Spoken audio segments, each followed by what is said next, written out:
Oh, she's doing a bit. That's insane. And manually.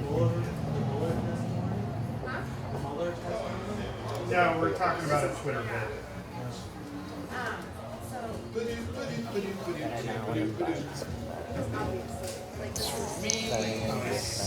Cheers.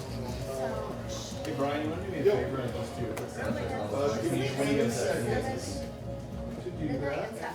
Yes, well, let's see. Already put it in. Alright, I need a copy of God's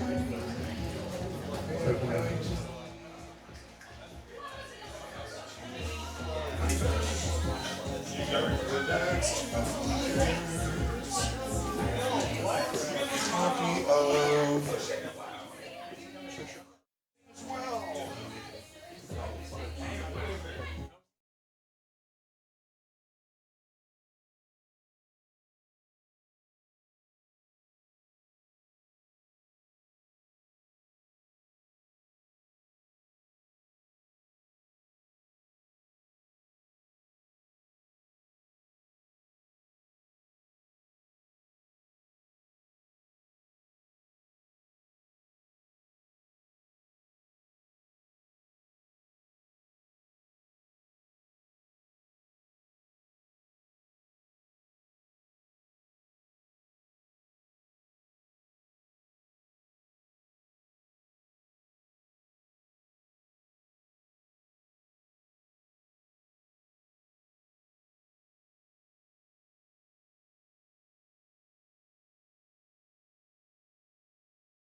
Man. Was he sober? No, he was sober. Yeah. You gotta get him drunk first, then he's polite. Yeah. It's one of the things like this probably should be said in the interview. Okay, maybe not. But the amount of like how much people like the Bat Matter is worrying. Sure. And like that was the same as Phonogram. Sure. It's like, oh, I really like the Bat Matter. Shame about the comics. Yeah. You Yeah. Well, we'll do that. We'll do that too. know, it's like, no, I'm just like writer insecurity. Like even when you're liking me, it's bad. Yeah. Yeah. No, I have a whole line of questions on that. Not to make you panic. No, not writer insecurity. I have a line of questions that is actually about the WEF and God. and You how sure? yeah, no, but how your generation of writers is so influenced by the WEF, and the WEF is about producing proof of the thing that you're saying, not just merely the work, right? Like you actually have to also support the work. Yeah. I may not ask the question. Who No, you knows? should know. Trust me, that's Yeah. very much like Yeah. the grad schoolness of my work. Yeah. Is no, like it's why would anyone do that? Yeah. Like the amount of you don't need to. I forget who there was a writer who noted I write more about my scripts than Right. than most scripts. Actually, longer than the like a victim notes is 3,000 words. There's writers whose Right. scripts are less than 3,000 words. So like, I write more about my shit than the actual Yeah. shit. Yeah. My script's on 3,000 words. Yeah. But yeah. Are you ready, Brian? I'm ready, Jordan. How are you? I'm terrific. Okay. What camera am I playing to the final product? Is it this one or that one? Well, it could be either if you'd like, but just to start, I'm going to be on this one up here, Okay. and then I'll move. All right. on. So I'm going this way, not that way. Correct. Okay. Very good. I mean, if you want to show both, that's cool. But that's Yeah. Okay. I'm gonna play to one. Okay. Yeah. Yeah. All right. Are you ready? Sure. In 5, 4, 3. Hello and good evening and welcome to the Comics Experience Graphic Novel of the Month Club for the month of July, because it's July. And we are here to talk about the book Die, and I'm gonna have to add the title afterwards, the subtitle, Fantasy Heartbreaker, because if you try to look up Die in a database, you can't. It doesn't work. Idiots. It's terrible. Who thought Anyway. that was a good idea? And so the book is Die, Fantasy Heartbreaker, and we have Dr. Kieron Gillen here. Yes. Very good. Very good. Yeah. I wanted to call you Dr. Kieron Gillen because Yeah. It's funny. yeah, it is funny, right? People who don't know, I got an honorary doctorate a couple of weeks ago, so I genuinely am Dr. Yeah, Kieron Gillen. yeah. Yeah, so I can heal you. Yeah. Actually, it's my first sector. I need to actually change my surname to Doom. Yeah. So I can actually just become, embrace my natural role. Yeah, sounds good. Sounds good. All right, so my first question, it's always my first question, and I think it's a really good question. But why comics? Of all the things you could be doing in the whole wide world, comics spoke to you. In fact, you had a successful career, we can say, I think, in gaming journalism, among other things. But why did you chuck it all for comics? The thing is, like, a successful career in games journalism was a contradiction in terms. I say with love. Sure. So I did 15 years in those particular trenches. I felt I was on comics late. Like I always say like I got into comics when I was 25. Yeah. It's not quite true. Obviously I read them as a kid and I was always like aware of them as culturally interesting. And I got into Alan Moore when I was 21. Yeah. And then it was like 1 or 2 trades a year. Then I fell in hard when I was 25. Right. And I was in the WEF within 6 months. And 6 months after that, I went to my first con and wrote my first script when I came home. So it was instantly, this is an interesting medium. As in, like, I didn't know, like, the standard metaphor I've done, and, like, if anyone's heard my interviews, you've heard me say this before, but imagine discovering a record shop. Like, imagine being 25 and discovering there's been, like, over 100 years of these things. Right. And you can just explore them all, and you have your favourites, and there's entire cultural history, and you had no idea. The idea of an entire door opening up in culture at the age of 25 is, like, a miraculous and beautiful thing. So, partially that. But specifically about comics, when I was in bands, I remember like I left university and the band I was in, I was like, are we serious? Are we genuinely going to try to make this work? Right. And then I was like, yeah, I am. Yeah, sure, great. So I don't get a job. I kind of like, I work in bars. Yeah. I'm deliberately not doing something. Yeah. And then like the guitarist goes get a job in Taunton. Right. It's like, oh, that's it. And then instantly, the second I knew he was getting a job in Taunton, I'm just going to be a writer. Sure. Like, I cannot trust anybody else because I can't do a real job. Like, Sure. it would kill me because I'm lazy. That's the kind of I work very hard to avoid having an actual job that's really a job. Out of fear. understand. Yeah. Fear. Yeah. But the so I was prose and I was writing journalism and but when I rediscovered comics, I found myself back to collaboration, being a writer. Right. I mean, I've executed comics. I've done comics by myself, and when I was like doing it on the web and just messing around. But I just like collaboration, which is one. So that allows me to work with someone, and there's a really incredibly addictive thing in a collaborative relationship of it being yours. I wrote this. Like, I recognise this as my story, but I'm also the audience of it. It's not mine. And it's like, imagine you get a different version of that if you're writing on like for the screen, but there's so many other people that the intensity of like just me and you, we made this thing, and I see myself in it, and I see something else in it, and that's magical. And that's very addictive. Power, I think power as a writer is the only point of being a writer.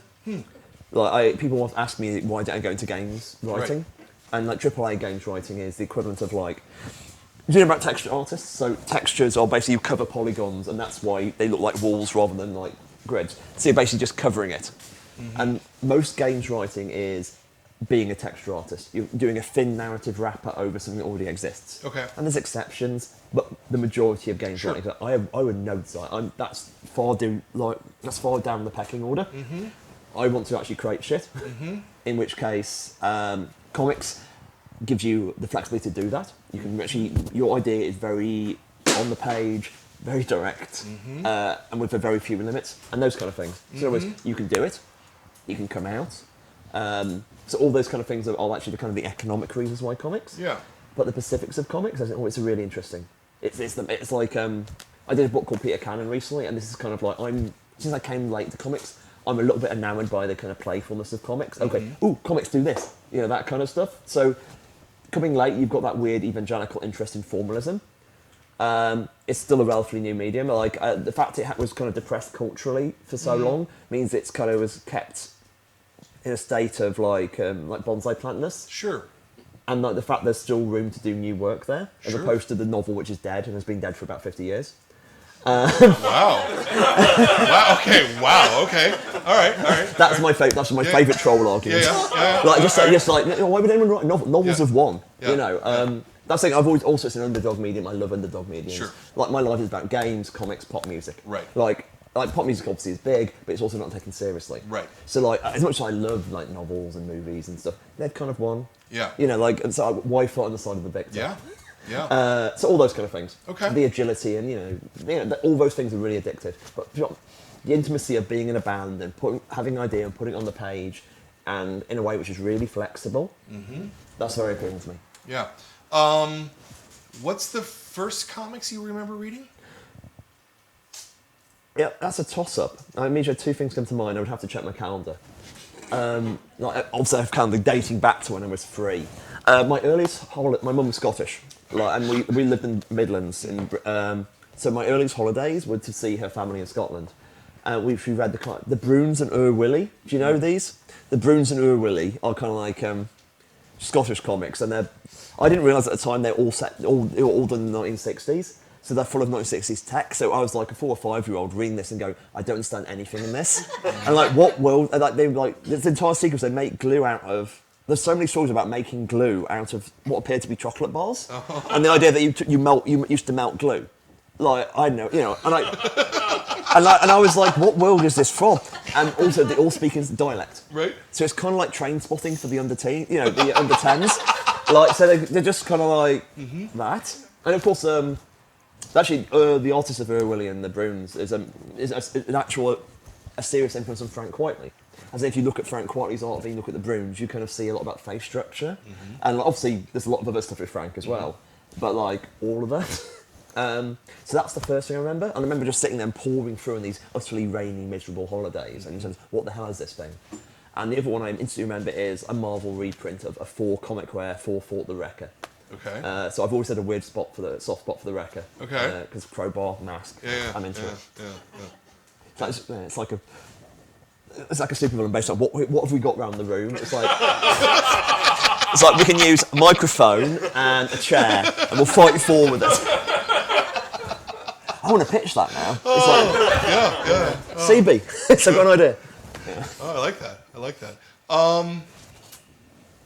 Obviously the Beano and the Dandy and that kind of stuff. Sure. And so the Beano and Dandy, were you reading those on a fortnightly basis? Like that kind of. They tend to be weekly basis. Like, right. you know, like British. As a pre-teen, what you end up doing in the UK is occasionally you got like American comics, but they were kind of weirdly exotic because you'd never be sure they were going to arrive at the newsagent. They were like, you got a random issue if you did. And the British Marvel UK reprints are like in a 2000 AD structure, so they're weekly, and they're normally taking comics from multiple time periods. So you have like the ones it's stuff like Spider-Man. No, it's like, okay, let's say the Transformers they were reprinting, plus 1970s Machine Man. Right. Plus all that it was like you had 1960s X-Men plus some random 1970s strip. Plus Secret Wars. Okay. So you've got all these kind of weird. Like I mentioned that 4 comic. That 4 comic's a 1960s 4 comic. Yeah. So that you've got basically these Marvel stories from across those 30 years of like 20 years of Marvel. Sure. But you had no idea how they tied together. Sure. So I got my earliest memories of like the American superhero comics were these iconic. I got the characters. Yeah. I had no idea how it tied together, and which is quite fun. Yeah. But the. That's what you're going to say. No. So my question is that exciting to you, or is that putting off to you, or No, it's fine. That was all. Yeah. That was just how we understood it. Yeah. So, we got the stuff, and it's like it was quite. And also, the first issue of Uncanny X-Men I actually read was a random issue when they were in San Francisco. Okay. Like it was, I think Nimrod is in it. I think so. Like, yeah. and Nimrod and like Thingy with the arms. Right. Yeah. Thingy with the arms. Yeah. And it was great. I was really into it. I had no idea what was going on. Right. But that kind of like, I was willing to make that leap. And, Yeah. and that actually only occurred to me when I actually started writing Uncanny X-Men. Yeah. Oh, with San Francisco again. Yeah. The idea that I didn't put them in San Francisco. Right. But the idea that Yeah. this was actually just how I came to them. Yeah. So yeah, but as a kid, it's like these were the fundamental exoticism of American comics in the UK is part of the thing. Sure. Like, and When the exoticism of comics is kind of their strength, isn't it? Right? Well, no, exactly. That was because as an American, I first encountered comics the same way. My first comic that I remember, I'm sure there were many first comics I read before that, but it was an issue of JLA that was a 100-page giant that had a 1940s story and a 1960s story and a 1970s story, and it was clear that there's multiple Green Lanterns. What does that mean? How that was what intrigued me more than anything else, right? Yeah, obviously, like the sense that it's a universe, right? It becomes what's important about those comics more than them being superhero comics or something like that. Yeah, that you're able to make that leap. Because people often say, I don't know where to start, and they want to start at the beginning and go through. And that's a completely, entirely justified way to approach work. Yeah. That's why, the works I produce are normally closed, and even when I'm writing in a Marvel universe, I'm trying to write a novel. But the idea of I'm just going to pick up issue 47 and I'm in. Yeah. And that's also fun too. There's a lot of energy. The iconicness of the American comics was interesting. Like the first thing that happens to any British writer or artist when they go to New York or America, full stop, is, oh no, the Manhells really do smoke. Because we presume in movies and comics that's like artistic license. Right. Like, oh no, that looks cool. But no, they're smoking. That's the thing that happens. Right. Like Twinkies. Right. We don't have Twinkies in the UK. Right. And they're always in fucking 1980s Marvel comics or whatever. And we're like, they were throwing it exactly. at each other, right? What are these Twinkies? Yeah. And the first thing anyone does is go to America and eat a Twinkie and is disappointed. Right. And but the adverts advert for toys you'll never have because the toys are you can only order in America. Sure. And these kind of there's something weird and interesting. Yeah. I said I read them. I met him as a teenager. He carried on buying comics, so I occasionally borrowed stuff from him. Right. But American stuff, because in Stafford there was no comic shops. That's the other thing. We had to go to Birmingham, which is the nearest big city, to get something. So I couldn't be a comic book reader, as you would understand it where I lived. Yeah. And this is actually a reason why I think a lot of British writers, unless they're from a city, tend to be lean Marvel. Because DC never did reprints in the UK. Sure. So there's an entire, my generation of Marvel creators have like are infused in a way that I understand Marvel Universe in that basic iconic way, Right. in the way that I don't understand DC. I mean, Right. the second like DC comic I ever read was like Kingdom Come. Mm-hmm. So like I came It's in not with the second comic to read Yeah, from yeah. the DC universe. understanding a DC comic through a deconstruction. Yeah, sure. Like, that's, Yeah, I mean, yeah. I got it Yeah. though. I mean, Yeah. it was Yeah, entertaining, sure. but like, Sure. it's not exactly Yeah. you know, your way in. Yeah. It's really weird because I'd almost make the argument that most people's introduction to DC is through deconstruction. Almost everyone's is. I have a theory Right? about this. The thing is, I have a theory about this, and basically, this is my rebellion against the whose argument was it? My Nabusik argument. But the the idea of like the deconstruction, now a reconstruction age. Right. And I'm a bit like, well, no, because if the first superhero comic you read is what was termed the deconstruction. Sure. That's not deconstruction. That's just a superhero comic. Yeah. So in other words, like people whose first comic was The Dark Knight Returns or something, no, they just think superheroes are different. And the idea that there is a true superhero comic, Right. that's even like I find that noxious Yeah. because like the point of it, these are all different warp shapes. We find our way through them. Yeah. That's always my thing. Is like even if comics I don't like anyone who says the word should. Yeah. Bothers me. It's that Yeah. kind of, especially talking about aesthetics. Yeah. Like, Superman should be this. I'm like, I may agree with you. I disagree with what you're saying. Mm-hmm, Like, because what should is instantly the sound of doors closing because you have Right. no idea what else is possible. And if okay. we're going to talk about the Warren L stuff later, I'm sure. Sure. But that I'm sure comes from my basic kind of aesthetic there in terms Sure. of closing any door without which you don't have to Sure. is a problem. I would like to think that sometimes you're aspirational about those statements. Oh yeah, absolutely. Right. So in other words, Superman should always be hopeful towards the future, right? You don't want to have Superman murdering people, right? I don't think that's interesting, but maybe someone will make it work. That's the thing. It's like Yeah. I find myself finding Schneider, and I don't like Right. those movies. Right. Yeah. But at the same time, I'm like, Yeah. maybe he could have made them work. Yeah. And if he, that kind of like, Yeah. if he made him work, that would have been a good movie. But I'm not interested in seeing it.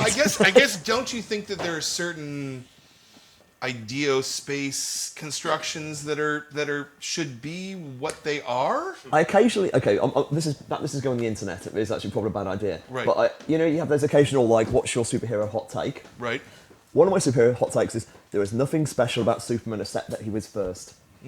As in, like the idea that that just being first is a power. Okay. As in that means you're first in the room and you get to create the stuff around you. Like whatever hero was first, we would have made up a mythology to mean. Oh no, that's why stories which basically the fundamental nature of the DC universe that Superman is always on top is a conservative idea I despise. I agree with that. Sure. Yeah. And that's the kind of like I mean I suppose I like Superman as a character. Sure. But there's a fundamental like regressive, conservative, like small c conservative idea built into those universes based upon the inertia of these corporate icons. Sure. That bugs me. And the idea of actually raising the simple fact they were first and have longer to acclimate brand equity to religion. Oh, absolutely. I mean, but there was clearly a point, Kieron, that it was not a corporate brand, right? It was Simon & Schuster's creation, No, right? true, yeah. And there was a core to the thing that they did, which I think is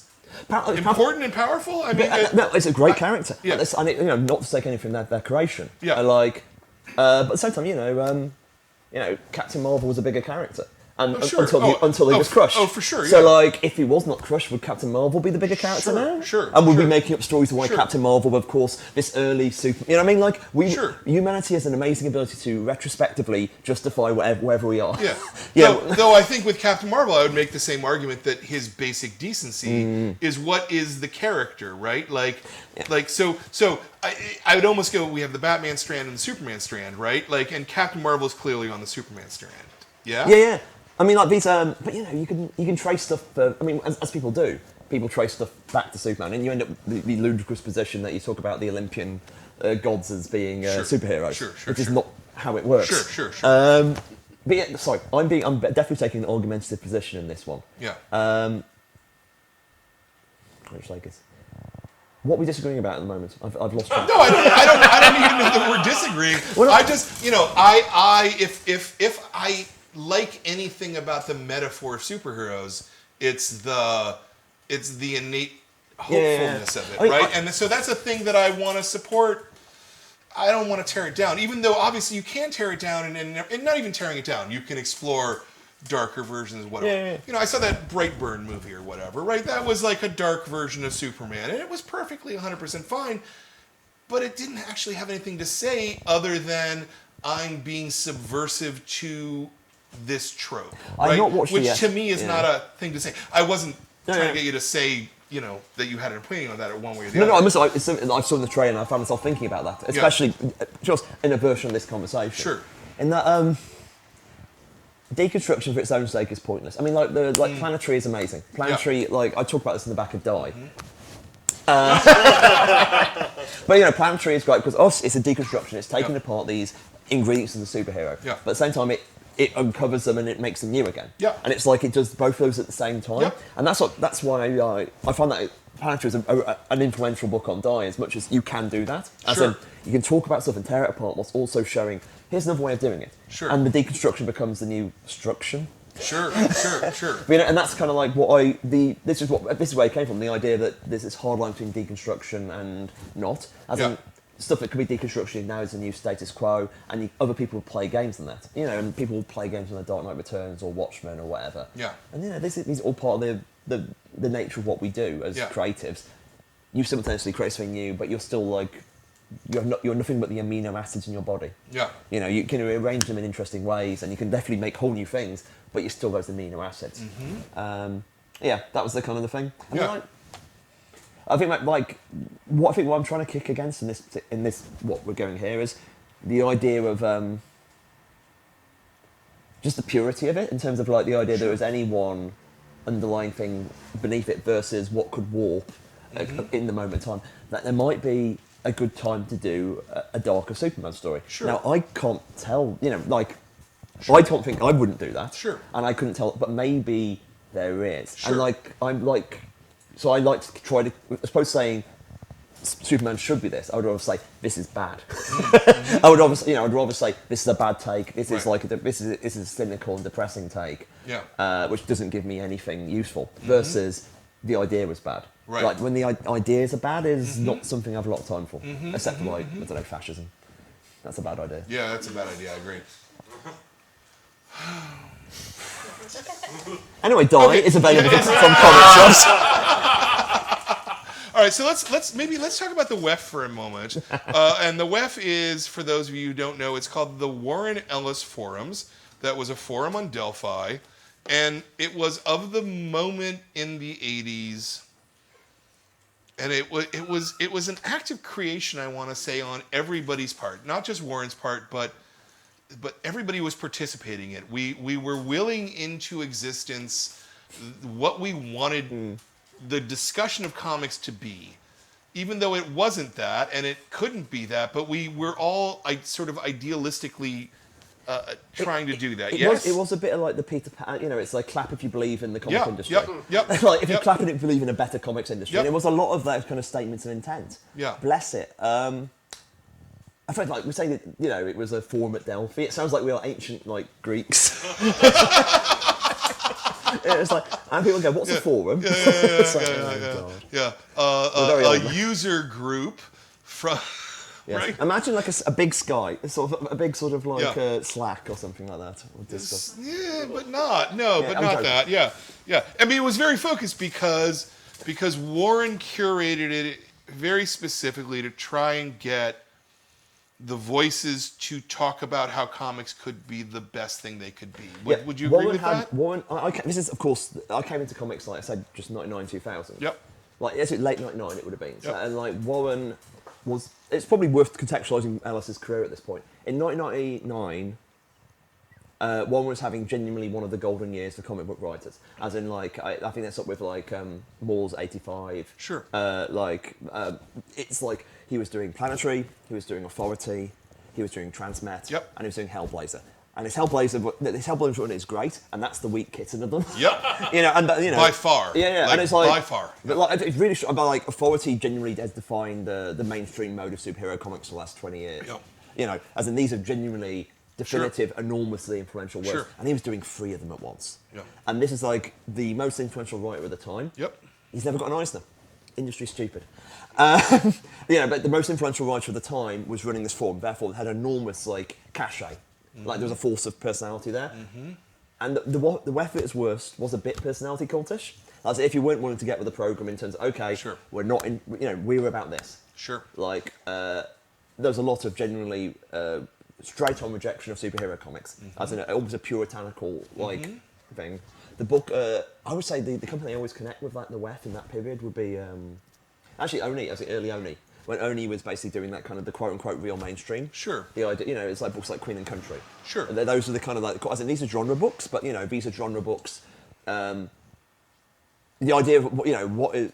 I mean, it's the classic joke. Is like what would be a mainstream like film is an indie comic. There's a the Warren metaphor's choice was nurse novels. Sure. Like, imagine walking into a bookshop and like 80% of the 80% of the books were about nurses. Yeah. That's the comic industry. Yeah. And they're Sort of though. yeah. Right? Like okay. we look around, it's not actually that, Yeah. right? I mean, but back then, Yeah. especially there were more comic shops that were like Sure. about superheroes. Sure. And that was a sort of like fiery, ideological Yep. battle, Yep. which was like, and a lot of people on that forum found it very exciting. Yeah. And that's all, and then that's why, and then it was very good at like hyping new work. It was really good at like introducing what this is good stuff. You should try this. And for me, who knew nothing about comics, it was my liberal education. I came and I lurked and watched very carefully, and like just like You participated quite a bit. I eventually went in hard. Okay. But like I watched considerably because I'm quite cautious. It's like if I know less than someone, I try to be quiet. Right. Like except in interview situations, evidently. It's all good. Yeah. But like, and actually, my first ever thread was it was due to Watchmen. That Watchmen was, of course, the enormous success it was. Why is the 9-panel grid so rare in comics? Like the most nerdy piece of like, I remember that Charlie Chu going Kieron. But that was where I was that very serious young man. But it was very much like it sharpened a lot of opinions. A lot of really like Fraction was on it, and Kelly Sue was on it, Yeah. and Matt Stan Humphries, and lots of other people were on it. Yep. And that are like the kind of CBGB of it, in terms of this was like a lot of like people doing small projects and like meeting people and building from there. And most of all, the ideological idea that we could make an industry where the conversation wasn't just about those characters. And it's just like the great. I mean, in 5 years, it's all going to be different. We're going to burn down the industry, and it's going to be amazing. Sure. Not as in like, and it will be good because it's going to be like these are going to be books and they're popular. And this is stuff people like. And in a real way, kind of that image wave of like 2012 to 2014 was what the WEF wanted. Yes. That's the thing. Very much so. Yeah, it took us a decade. Yeah. But we got there. Yeah. So I think that would be my kind of like, if I was doing a point in WEF, it's like a lot of people got angry on a forum and then eventually took over the industry. Sure. But that's the important point that a generation of the Americans. And not only that you guys won, but it's interesting in a way. It feels like the way you won was by balancing your creator-owned work with the work for hire. Which I think that if you had gone back to, if I had gone to you at the beginning and gone, oh yeah, well you're going to become famous because you did Loki and Young Avengers, and then you were able to parlay that into your creator-owned work. No, I agree. Like that's right? It's ludicrous. That's like ludicrous, right? That's weird, right? I mean, I had no aim. Fraction's the same way. Like his career is exactly the same. Kelly Sue's career is the same way, and all of you, I'm amused. Not amused. No, I am. I'm amused. Okay. Like, All right. Well, because that seems reductive. I don't want to be reductive because it was a powerful thing that we were all doing, and it's amazing that you guys all got to you all succeeded. Not everybody was participating, but enough of you, right? It was a movement, and a movement that made a thing that is real and lasting, and you now have careers. Yes, which seems miraculous. From that, right? Yeah. Right? Not from anything else. Or that's the wrong way to put it. But it was a useful crucible of thought, and Yeah. like it allowed a lot of people to actually sharpen their ideas and be exposed to. As I said, it was my liberal education. I learned about comics through the WEF. Yeah. Like, I mean, maybe actually, I think probably one of the key things in that whole mess was. Remember Warren, like this whole thing where Warren saying, he stopped doing superhero comics. I'll never do a superhero comic again. Was the kind of the argument. Sure. And then everyone else, and this is when actually Marvel had the new Marvel, and suddenly Marvel Comics got good. You know, there was a wave of genuinely interesting Yep. books. And one I remember on the forum was saying he was aware of the irony that, you know, he was going this way and all his peers were going the other way. So like he was going creator owned only, you know, and Grant was doing new X-Men. You know, Mark was doing the Invisibles. Yeah. Not Invisibles, Ultimates. Mark I know what you Miller's meant. the Invisibles. That'd be, my God, imagine. Wow. That might be the greatest comic ever, actually. Yeah. I'm not sure. Wow, I mean, Yeah. I'm gonna have to stop and have a rest now. Yeah. But you know, like so that was. Sure. But so that was the kind of the backdrop of that. Yeah. Because we all dug those books. Yeah. You know, that was the kind of like. Yeah. But seeing the real politic of like that period was probably informative. I think the most important thing was like our generation. We learned the horror stories. Like you know about like. You know, you learned about the history of the industry and how creators were taught badly. Sure. And that kind of, you know, that if a company will fuck over, you know, Jack Kirby, Sure. what you know, inevitably it'll happen to you. Sure. Too. And that's kind of like you. So our generation, we got involved with any of the big companies with our eyes open. Yeah. Like there's kind of like there was a lot of people who earlier generation had a more idealistic view of it, and versus like you go, you know, yes, this is a lot of fun. Yeah. And yes, we're going to do good books, but we're aware of the deal. I mean, it says a lot. I often talk about in interviews the concept of emotional contraceptives, the idea that you know, like, if you take the job, this isn't my child. I'm a nanny. Sure. I will have to give this child back, and if I'm Sure. not capable of actually doing the emotional tweaks to do that, Yeah. I shouldn't do the job because. So, and I mean, you know, I was pretty good at that at Marvel. Like, Yeah. the only- Were you an architect? No, you no. were not an architect. Okay. No, Fraction was though. Yeah, I just dug holes. Okay. You know, All right. I was a labourer in the great architect empire.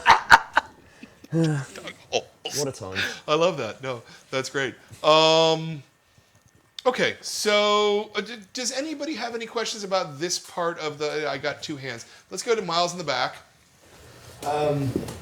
Well, first of all, I wanted to ask about your career as a games journalist because it seems to me that like games are all about a power fantasy, and so do superhero comics as well. I'm wondering how you feel about that.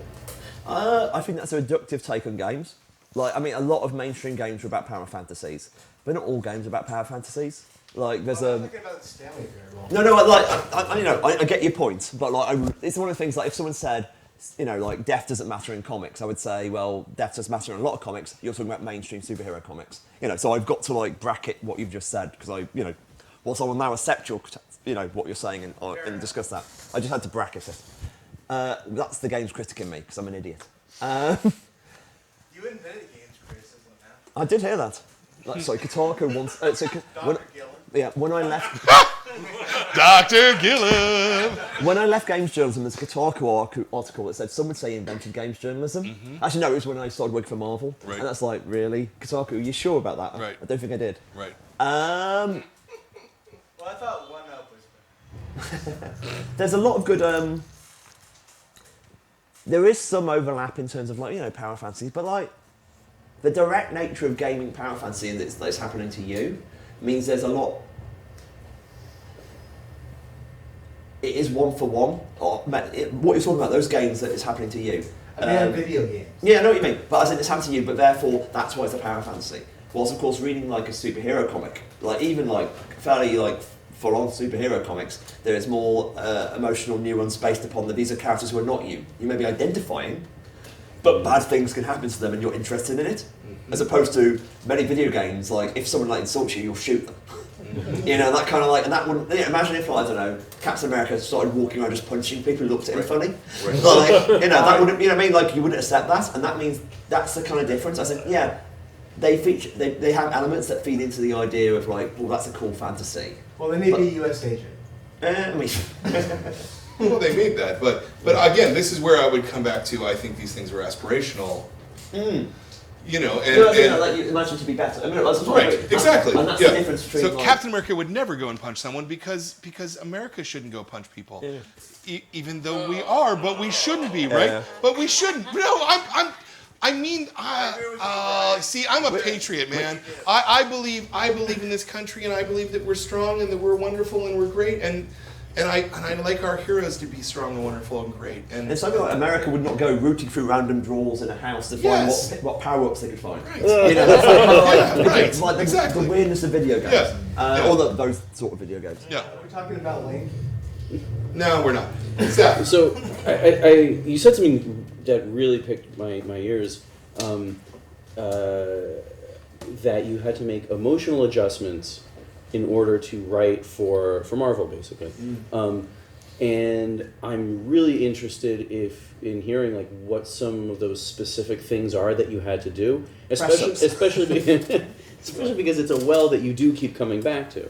I mean, also it's fun. That's the thing. It's like, you know, Sure. writing for Marvel and like working the big two and writing those characters, it's absolutely a giggle as well. You know, like obviously it can be also heartbreaking and full of arguments, but at the same time, like, you know, when I was writing Darth Vader, I ran down excitedly. I think, I know how Darth Vader can kill somebody. Like, I woke up in the morning going, great, I've got a new murder method.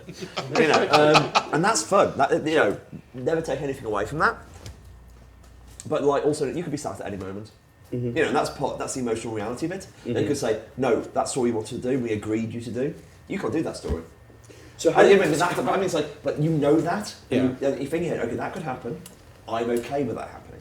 And that's it's like, the only work for hard jobs I haven't been okay with is when the job has changed. In other words, what I thought the job wasn't the job. But, you know, even like, especially when I did a lot of hard jobs.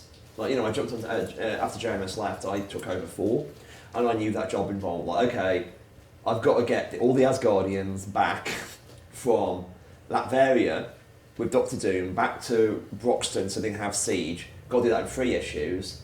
Also, Loki has to be trusted by the Asgardians again, despite Loki has just helped him with vivisection of Asgardian. Oh yeah, and 4 isn't involved in the plot at the moment, so I've got somehow 4 over here to Latveria to be involved in the story with his name on the title. Sure. You know, that. Sure. And then, you know, and that was kind of like, you know, and I took the job knowing that was the job.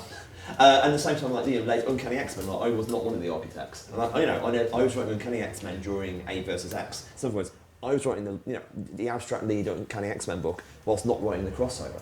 Sure. So my job was actually kind of to dance between the raindrops, tie stuff together, like be like a supportive actor and understanding the larger narrative and seeing what an X-Men reader would like, which wasn't in the main story. That's the sort of thing I mean. In other words, like... That seems weird, right? It was That's weird. It was weird quite, fucking job, right? Yeah, but I was like, the thing is, I was quite good at... I mean, a lot of my jobs at Marvel, this is the weird thing about my, like... I think the 4 job was the thing that made me go down that route, because they saw that I could deal with really weird situations well. Right. And that's like, to some degree, I think that's why they gave me Darth Vader. Right. Because, like, you know, you don't know what... You know, it's a new job. You don't know how Lucasfilm will be. Like, so maybe that'd be a... You know, and Kieron is good at dealing with, like... You know, when things go weird, Kieron doesn't get angry and shout at us. Yeah. But also, like, you know, Kieron is good at, like, doing a supporting book. Like, okay, you know, Jason's here. Kieron's very good at, like, synchronising with the other book and work, you know. So, like, you know what I mean? As in, I was good at a collaboration aspect. And that's kind of where I ended up at Marvel most of my work, which is fine. But that kind of comes from, you know, just... I meant more for you as a writer. What, like, did you learn to did you train yourself to be able to keep that separation, that emotional separation, the hard way? Was there something that you were attached to? Or if you always had it, what was it that got you to that point emotionally as a writer where you knew going in from day one that an acceptable risk was that you were going to be fired from the book, or that your story would be taken away from you? A lot of just knowing the horror stories. So it's that kind of like, you know you're not that special, it will happen to you. So like, but that automatically creates an emotional distance. At the same time, my job is about finding ways to care about I don't do a book if I can't find a way to care intensely. That's the thing. Is like, you know, I'm an emotionally invested writer. That's the pushing point. Like, when I talk about this, I know it sounds kind of weird. In that kind of like, on one level I'm being very cold, and the other level I'm crying over characters. But that's balancing those two is how I work. The only time I've like, I mean, Journey to Mystery is the exception. In like, when Journey to Mystery was cancelled slightly early, without me knowing, I mean, realising I could not get to the end of the story I wanted to tell. That was upsetting, and that was genuinely upsetting. And I was going for a war, and I was angry with what was happening, and I was also angry with myself, as in, I let myself fall for this book. I thought this book was mine, and I knew it wasn't mine. I was an idiot. And then Matt Fraction, bless him, he kind of like suggested we do Everything Burns, And like, he suggested we merge our last 3 issues together. So we do 6-issue story, and we got epilogues. And therefore that created enough space to end my story the way I wanted to. Sure. And also like Matt's story as well, but like more so mine. In other words, I owe Matt forever. Like Journey to Mystery is like a book people always come back to with me. Sure. But the only reason anyone cares about that is Matt. Yeah, which is like I always mention this just because That's interesting. Yeah. Because that's Matt going. Oh no, you clearly have some. Bless him. He's a really good guy. Yeah.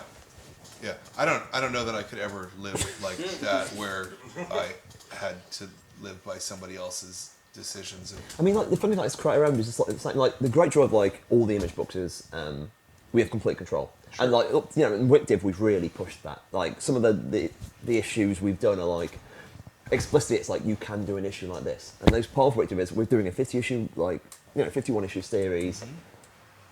We want to have really weird stuff in it, and then we could do it. And the idea that this is like a call to action, and the idea that when you have this, when you have a stage, you can go for it. But the flip of that is the pressure on like when you're doing an indie book is just the financial one. Sure. As in, it's the stuff which of course is dealt with Marvel and DC and the publishers when you're working there. But they kind of like look at the sales numbers, and you've got the graph. You realize what your numbers will be. Yeah. And how long can this series go? And that's a different pressure. Yeah. And that was just one reason why we piped WICDIV as much as we did. Yeah. Kind of like me and Jamie were aware that if we launch this high enough and we do them, there's a fair chance we can do a genuinely long series. Right. This is our best chance we ever had of doing it, and we don't want to blow it. And Yeah. it was like I've been in the industry since 2006, and this was 2014. So like best part of a decade, and this was the first chance we had to really make a book land. I mean, I remember a conversation I had with another Marvel creator about that period in like that mid-late noughties when like image books weren't having legs, and how hard it was, and how we had to fight to try to keep sales up. Yep. And we made it's like something like obviously like it was like a terminal disease, as in like Phonogram survived comics of 13 issues, Mm-hmm. and that kind of, we joke about this, and that's absolutely how we felt, and we were kind of, distraught's a strong word, but like, we're very aware that we were not, my generation, not many people got a chance to do their 50 issue series. Sure. The two exceptions are Jason Aaron, and Anthony Johnston, because the previous generation, people like Brian K. Vaughan and stuff, Sure. but we just didn't get to do our Sandman, if you will. And then when the chances happened, we wanted it. We were held off for like maybe 3-4 years. Yeah. And so when we got a chance to go for it, we went for it. Because we knew this was probably never going to happen again. Well, and I can think of any number of Marvel creators at the time too who were trying to do their image books and it didn't fly, for whatever reason. I mean, Romita Jr. had that mini-series thing that he did at that time, and nobody wanted it, because the idea was, we're already in comics, and so therefore we can do a creator-owned book. It seems to me that creator-owned work has to actually have something to it other than merely being creator-owned, right? Yeah. I mean, there's obviously with WICDIV, we launched stuff we announced the day after Young Avengers ended. It is simpatico, whilst being a very different book, it's simpatico with Young Avengers desires. Mm-hmm. You can imagine most Young Avengers readers liking it. Right. Simultaneously, it's a little older, like HBO Young Avengers, if you will. Mm-hmm. But that kind of but at the same time, we tried and we made it, we did the accessible pitch. Yeah. We really wanted it to be a hit. Yeah. In a way of, I feel quite crass about. I mean, I remember feeling when I read the first issue of Trees by Warren, and who's the artist on Trees? Jason Howard. Yes. Jason. I felt like oh my god, I'm so crass. Mm-hmm. I've done a cliffhanger. Mm-hmm. But at the same time, we were very much we want to, this is us trying to play Glastonbury stage. I remember seeing Pulp, who were this indie band, and they got to play Glastonbury due to a band breaking their leg. And that idea, this is our Pulp plays Glastonbury moment. Yeah. So we're going to try to do a book which operates like this. In the same way, talking about DJing earlier, but if you're playing for an audience, you want to play music that works for that format you're in. And Young Avengers was that kind of swaggery stadium music, I guess. That was kind of part of the point. And maybe you're right. I mean, things, maybe you're right. And maybe the idea of just doing it as people will come to us just because it's our new book. Sure. and you could argue that taking stuff for granted obviously is very dangerous. Yeah. But everything in this medium is a roll of the dice. Like this thing is another reason why I hyped Brick Div as hard as we did, and we did all the stuff we did, was because if I didn't do something and the book hadn't succeeded, I would say if only I'd done that. If only, yeah, sure. You know, like that was the kind of a lot of it was just my internal kind of. But the flip is the I'm being crass, right? And it's hard to be crass a lot of the time, right? Like, I don't know. I feel like as I get older and older in my career, I have to be more and more crass. Unfortunately, you know, which is like kind of the opposite of how it should be, I think. You know, like the older you get, the more people should just trust that you've done this for a while and you know what you're talking about, and you don't have to explicitly go to what they're saying. Does that make any sense? It's hard. I mean, like, yes, it does make sense. Yeah. But I think I guess the question: variables. how much more do you have to prove yourself now, versus when you were young and dumb and you were so sure of yourself? Is that the right way to phrase that question? A little bit, but like, it's almost like I was always like trying. Like the thing is, I'm so one of the great joys, like the early Phonogram reviews. Like Phonogram's a weird, abrasive book, and it's aggressive and deliberately tries to piss people off.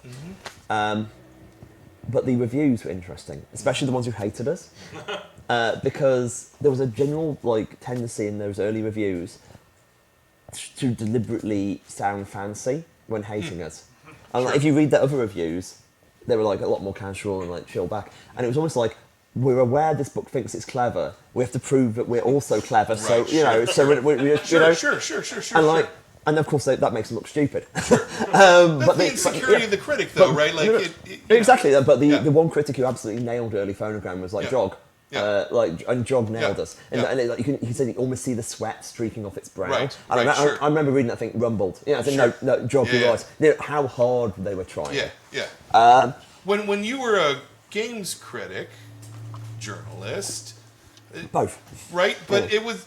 Did you feel the same thing? Did you ever feel like you had some sort of pressure to prove that you were smarter than the creators of the games? No, but I was. Okay, stipulated. However, I don't know. I was a weird critic. Like, there was a bit, like, especially early on. Like, even now, it's like when I'm interviewing people, I'm interviewing people who are probably less experienced in journalism than I am. Sure. Like, there's some people who aren't. There's other people I'm very aware that this might be your first ever interview. Sure. You seem really nervous. Sure. And like, okay, I'm going to help you through this. Yeah. Like, and that kind of, I'm a very easy interview. As in, I try to talk to people. Like, I want emotional connection with people. I will, you know, I'm not going to give you a one-word answer. Right.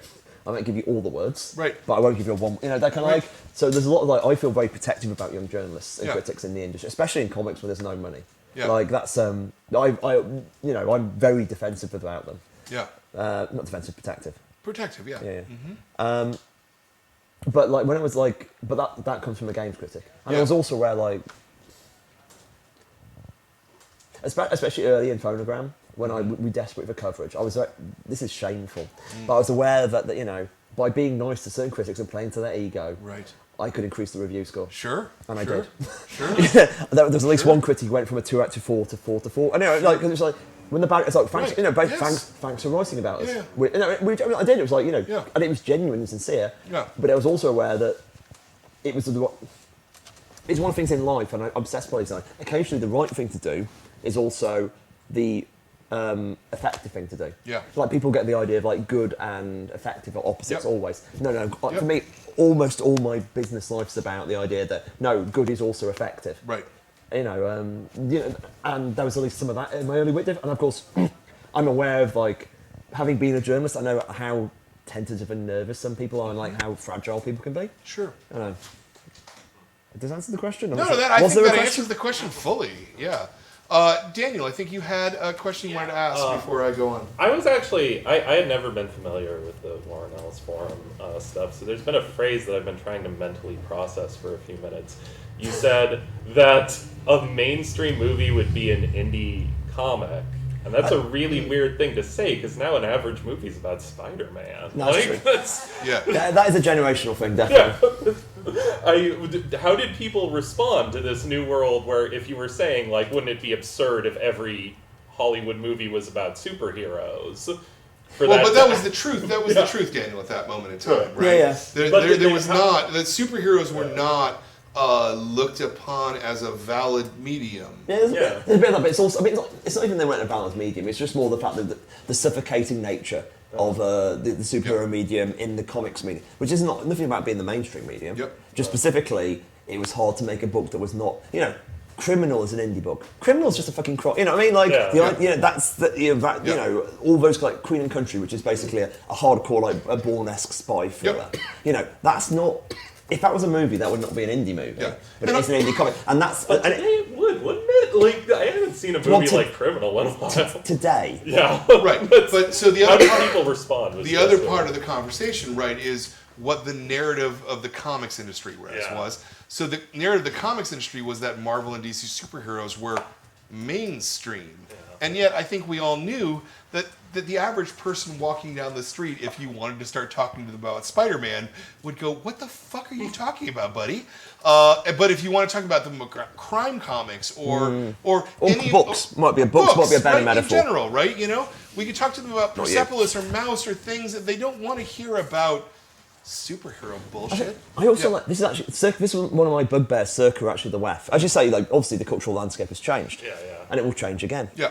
But I used to, but like people say, don't wear a Superman t-shirt. And like every person I knew in a nightclub wore a Superman t-shirt. Like because Superman, people weren't wearing a Superman t-shirt because they were like comic readers. It's because Superman's Superman. Yeah. Exactly. It's a culture. That kind of like. Yeah. And there was always, for me, it was always, I was a little bugged about the slight defensiveness about comic culture in terms of like that kind of like afraid of being punched almost doesn't that slight You know what I would say actually I think might be that if you saw someone in a club with a band's t-shirt, you immediately would go, that person likes that music. True. Yeah. And I can have a conversation with them about that on that level, right?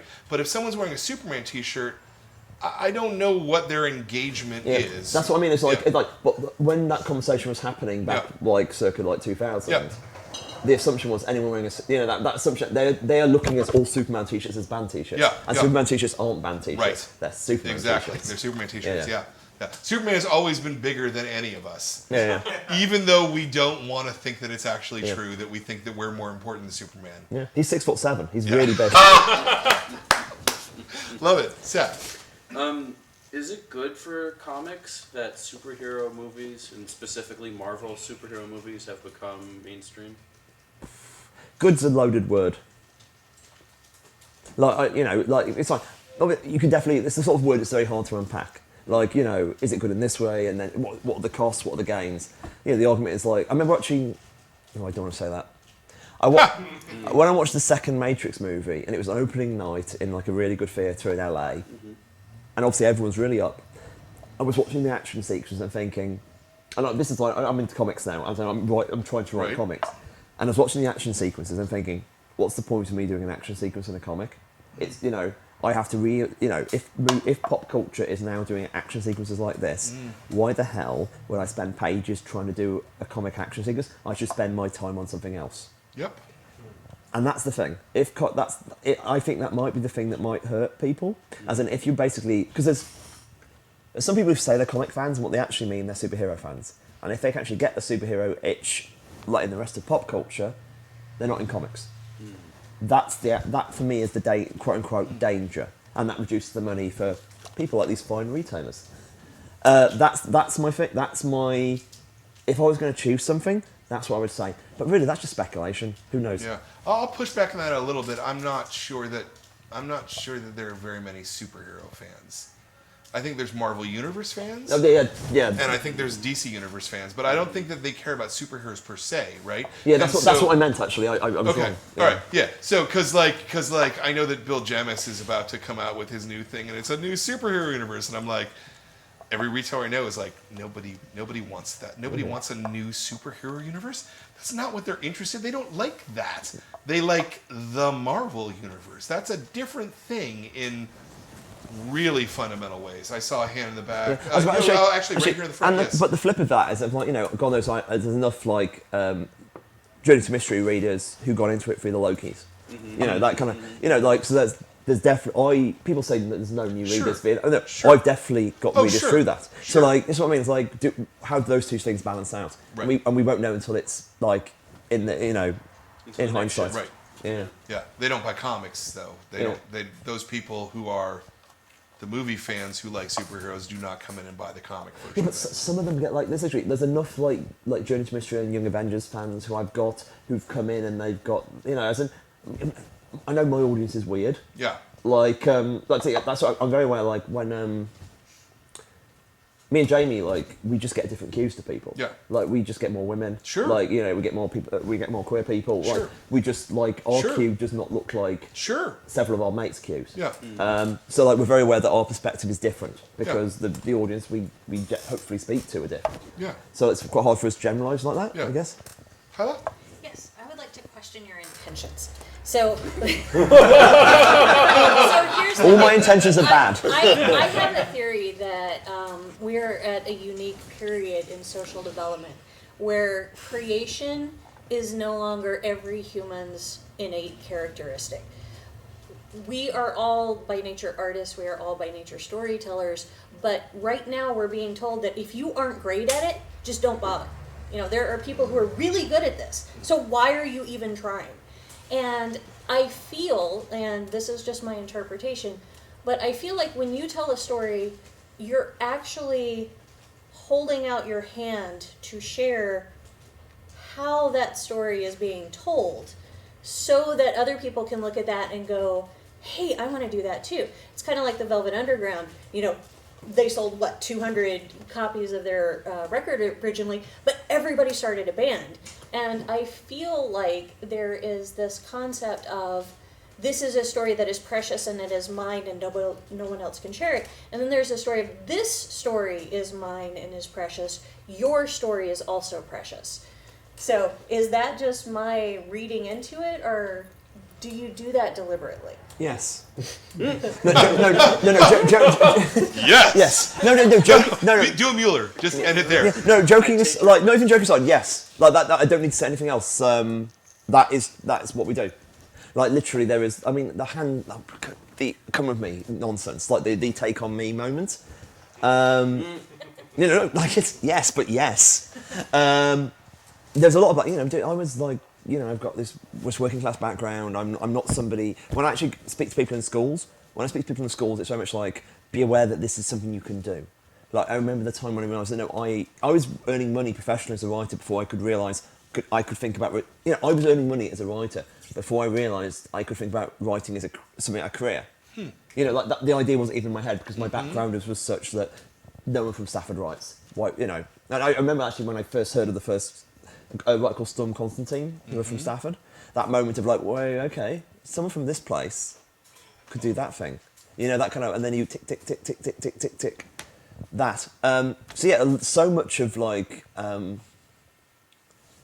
that is like the leap of like, yeah, this is what I've done. This is intensely personal to me, but like maybe it's for you. And like, I used to be obviously my zine kid background. Like what I loved about zines was kind of, it's like the proto-internet of it all, but the idea that you could speak out and you speak your truth. And to us, social media kind of killed that. The idea of you speaking your truth is awful if someone can speak back. Because they're pointing like, here's an object, that kind of like, here's a statement, I feel I have to make a statement, and it may not be perfect, but I feel better that it exists. And then if someone can actually just jump on it, it actually takes away the joy of it. And that's what a zine was. Here's a thing I've made, and it's wonderful. And I've put it in the world, and I've stapled it and put it together. And I definitely, I used to think around 97 was like everyone should make a zine. Like, at the same time, I used to review zines in my zine, and I was brutal. But the point is, part of my art was like slagging people off. But at the same time, I think, I'm very glad you made that zine. I just hate it. That's right, and very, very hot, and I think it's good for you. That was always part of my cynical, like that era of me.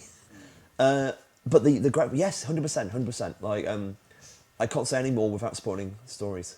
Yeah. Speak to me in like a few months' time. All right. So I want to turn the conversation a little bit to Die itself. And here it is. It's a terrific book. Yay. Oh, look, spontaneous applause. I love spontaneous applause. That's the best kind of applause. So, not just because you have the back matter, so I know where it came from and I know what you're thinking about it. Can we talk a little bit about sort of the pitch process of you come up with an idea and then how you turn that into an actual thing, right? Because I think that's the thing that most people struggle with in terms of creativity, right? Is I have an idea, but how do I make the idea a thing? So I'm trying to actually work out what that means. Basically, I can work out. Okay, I'll walk through the practicalities of like how Dye worked. In the me and Stephanie, we met working on Journey to Mystery. Like she did all the covers. She did the final issue of Journey to Mystery. I had no idea until that issue that she did issues.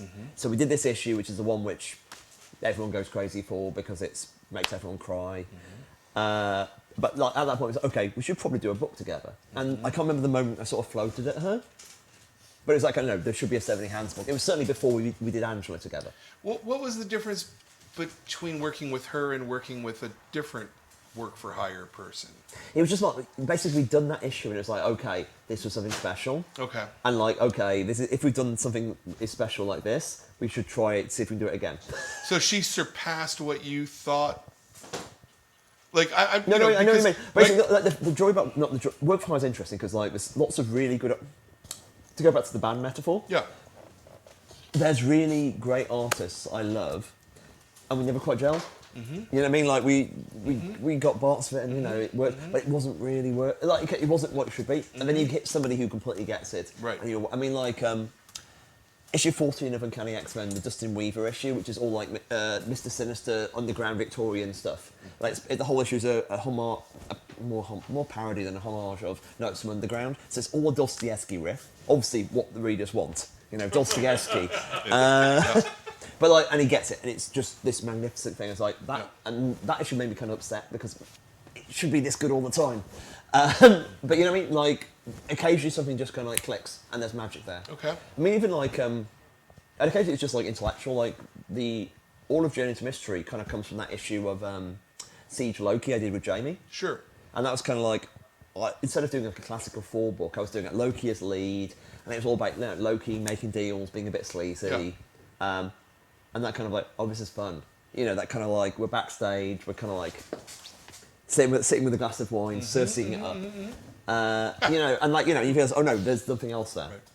And that's what that's that moment Stephanie says, oh no, she's getting, you know, Stephanie's not like Jamie, and she's not a mechanical like rhythm-based storyteller, and not the, you know, Stephanie's much more impressionistic and like leads into the emotions. So that issue is all about these like really powerful felt emotions. And also, she's like she's very good at rendering a fantasy world. Right. And so the idea between that and Angela, I think maybe around just before Angela started, I was thinking about Pacifics. I realised that the world needed a fantasy world drawn by Stephanie Hands. That's like before what the world was. And there was actually like I was working on one pitch for her. In fact, I wrote the synopsis, said to her, I never went any further with it. And then I had another idea which was lying around, and I was working on that and working on that. And I got quite big in the world development on it before abandoning it, because I had the idea for Die, which is just so much better. Or rather, was so much more urgent. Okay, wait, so let me back up just a little bit. So you come up with this other idea that you think she would be suited for. How do you build an idea like that? How do you build it as a pitch? Right? Are you thinking of a specific publisher?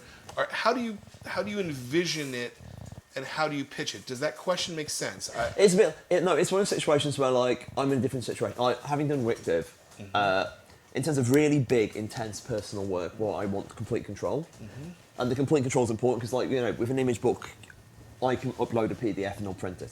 Right. In terms of like I can control every line on the page. Right. Like, and you've got to be involved in a lot more, which is hard. But like for a certain kind of book, that kind of control is necessary. Like stuff like when we do all those Wickdiv issues where we break the format and do something stupid. That like there's no other publisher would let us do what Wickdiv does because they're not arranged to do it. So I knew it would be Image.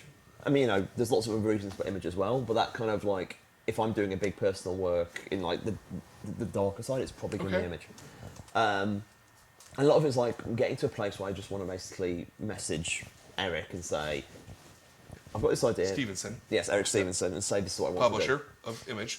Yeah. So like this is probably not what I mean. Originally, when I was pitching like Phonogram, it was like a formal pitch. Like I wrote, and with Wicked, I wrote a formal pitch. I probably didn't have to do I didn't have to do a formal pitch. I suspect at that point, but I want to do anyway because I like being polite. With like Die, I wrote a relatively long mail.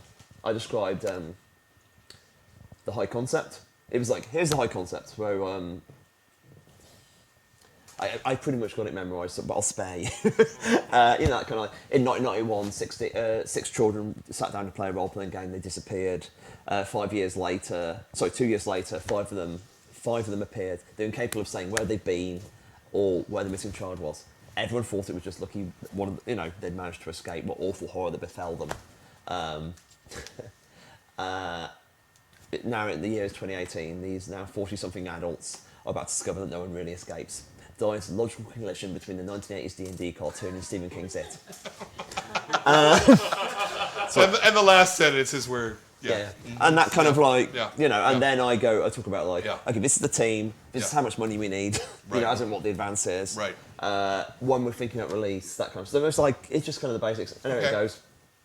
Okay.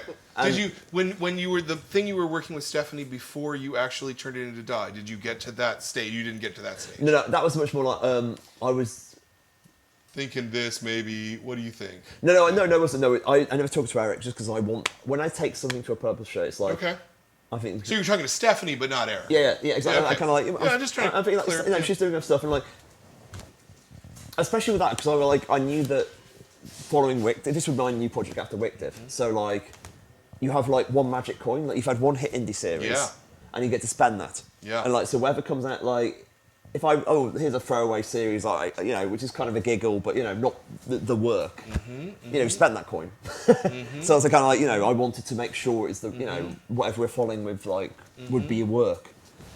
And so the thing you pitched first. How did you know it was not the coin to spend? Oh no, I didn't actually pitch it. So I stressed. Well, that you discussed first. No, basically it was just that when I had the idea for Die, it was better. Right. As in like, okay, this is a niche. Okay, the actual problem with that work was I was actually on some people might have heard me say this. But I was on a panel with Marjorie Lowe. And she was talking about how difficult it was to develop Monstrous. Like, it was like, she was working on it for like a period of time and couldn't quite get the point. And she realised, I don't really have a lead character. I'm trying to tell this story and I've got all this world building, but I don't have a lens to see it through. And the way I paraphrased that down was, I have my Middle Earth, I don't have a Frodo. And if you don't have a Frodo, your Middle Earth is pointless. Sure. With this world I'd been built, which had a really good high concept. And an interesting like world building. I didn't have any lens, and that kind of like, I had no way of entering this world, and that kind of made me immediately realise the problem. I mean, it's like one thing. It's like, okay, I could have the pitch. Okay, I've got this idea for this awesome world called Middle Earth, and okay, a group of people bring the last mystic artifact to a place where it's forged beneath the eye of the Dark Lord himself. That's a pitch. That's not. That's not. And a lot of my story ideas are at that level. Like, as in, like, I know the core, what makes it interesting without knowing the viewpoint. Okay. And the viewpoint is what you build next. Right. With Die. But the viewpoint is actually the thing that makes it what it is, right? Like, not exactly. Like the plot doesn't matter. Yeah, I but think. Like, exactly. But like with Wick, it's like gods every 90 years, death for 2 years. This is about death and art. Sure. That's my core idea, and then I start casting the gods. Sure. And who is the lead? Sure. So I always start with a novum of idea, and then cast it, and that's how it gets to be a pitch. And with Die, it was like I instantly went. I had that idea. Actually, I think it was the same day as Marjorie that realization, or the next day anyway. And it's like, okay, the idea is this is the voice comparing teenage these teenage fantasies with adult realities.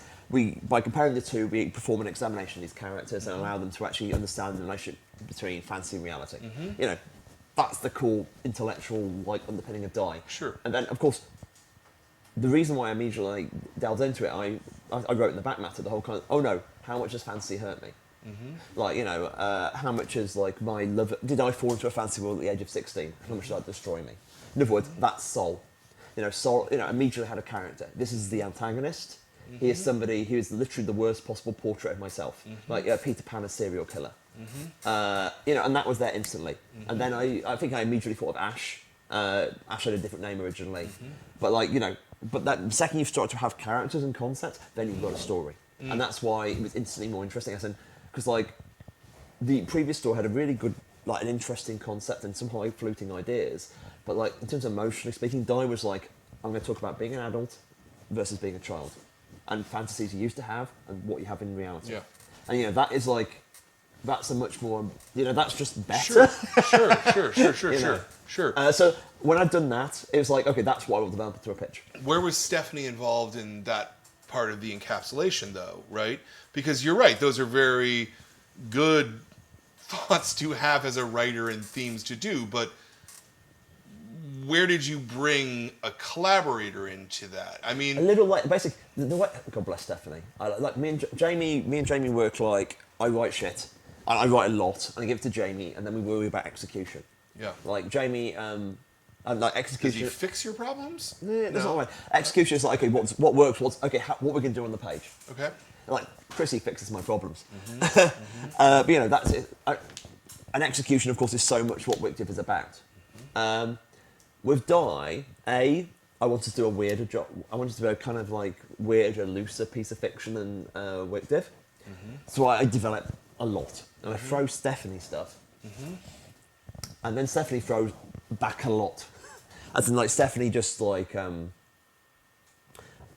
always use the metaphor of the ocean for Stephanie. It's like collaborating with this kind of enormous, energetic, powerful thing. It's it can be tranquil, it can be stormy, and it's throwing ideas everywhere. Stephanie is as opposed to Jamie, where it's all about execution, and he's very happy for me to do the ideas. Stephanie gets it all in, and then we synthesize. There's major characters in Die who've changed significantly. I mean, Dominic Ash being in the real world, that the sensitive metalhead. That was her idea. I was a sensitive metalhead, and it would have been too autobiographical for me to do that. But she was talking about the idea. When people talk about metalheads in pop culture, it's always it's the kind of Bill and Ted, it's the Wayne's World, that kind of or totally the satanic metalhead. And the idea of just that sensitive guy who paints Iron Maiden stuff on his art folder. That's there's a lot of that dude. Or and that kind of and I when Stephanie said that, I was like, no, that's a really good idea. Yeah. Let's do that, because I have not seen that in fiction before. Yeah. And Izzy, Izzy being an adopted Korean girl. And that's based upon it's inspired by one of her friends, and that creates a different energy. And there's other elements which she threw in, and I then metabolized into it. So it was. At the same time, I'm doing this enormous scaffolding of intellectual nonsense because I'm doing all this research. Sure. So basically, we got a yes quite early from Eric because why wouldn't you? You were in the position. Yes, exactly. And Eric is very kind and supportive. Yep. But you were in the position. I mean, let's at the end of the day, let's be realistic. Yes. So that was there was a lot of research, just a lot of research and building and writing big documents no one else reads. Yep. And then eventually write a script, and that was I have a weird ritual that I send my collaborator a script on about 12:01 on January the 1st. Wictive 1 was sent to Jamie on January the 1st, 12:01. Ludocrats 1 was sent to David Lafuente on. That didn't turn out well. But there's another story there. Yep. On the 12:01 January, Wictive 18. As in when Jamie came back after the gap, January the 1st, and Die 1 was sent on also January the 1st. And then Stephanie just starts work. And obviously the first issue takes a long time. Sure. Because you kind of artists are quite skittish about approaching stuff. Sure. But doing design work and thinking around it and finishing other jobs. Yeah, what is that blank page like? Because it's the one part of creation that I've never been able to get a good response. Not a good response, right?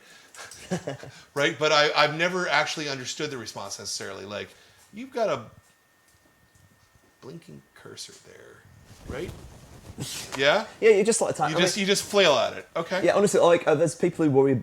I am very much believing in the concept of editing, and that I write quickly. My problem is procrastination. Like, I'm never afraid of the cursor. But like, and when I actually sit down and manage to concentrate, it comes out very quickly. Yeah. And I don't edit.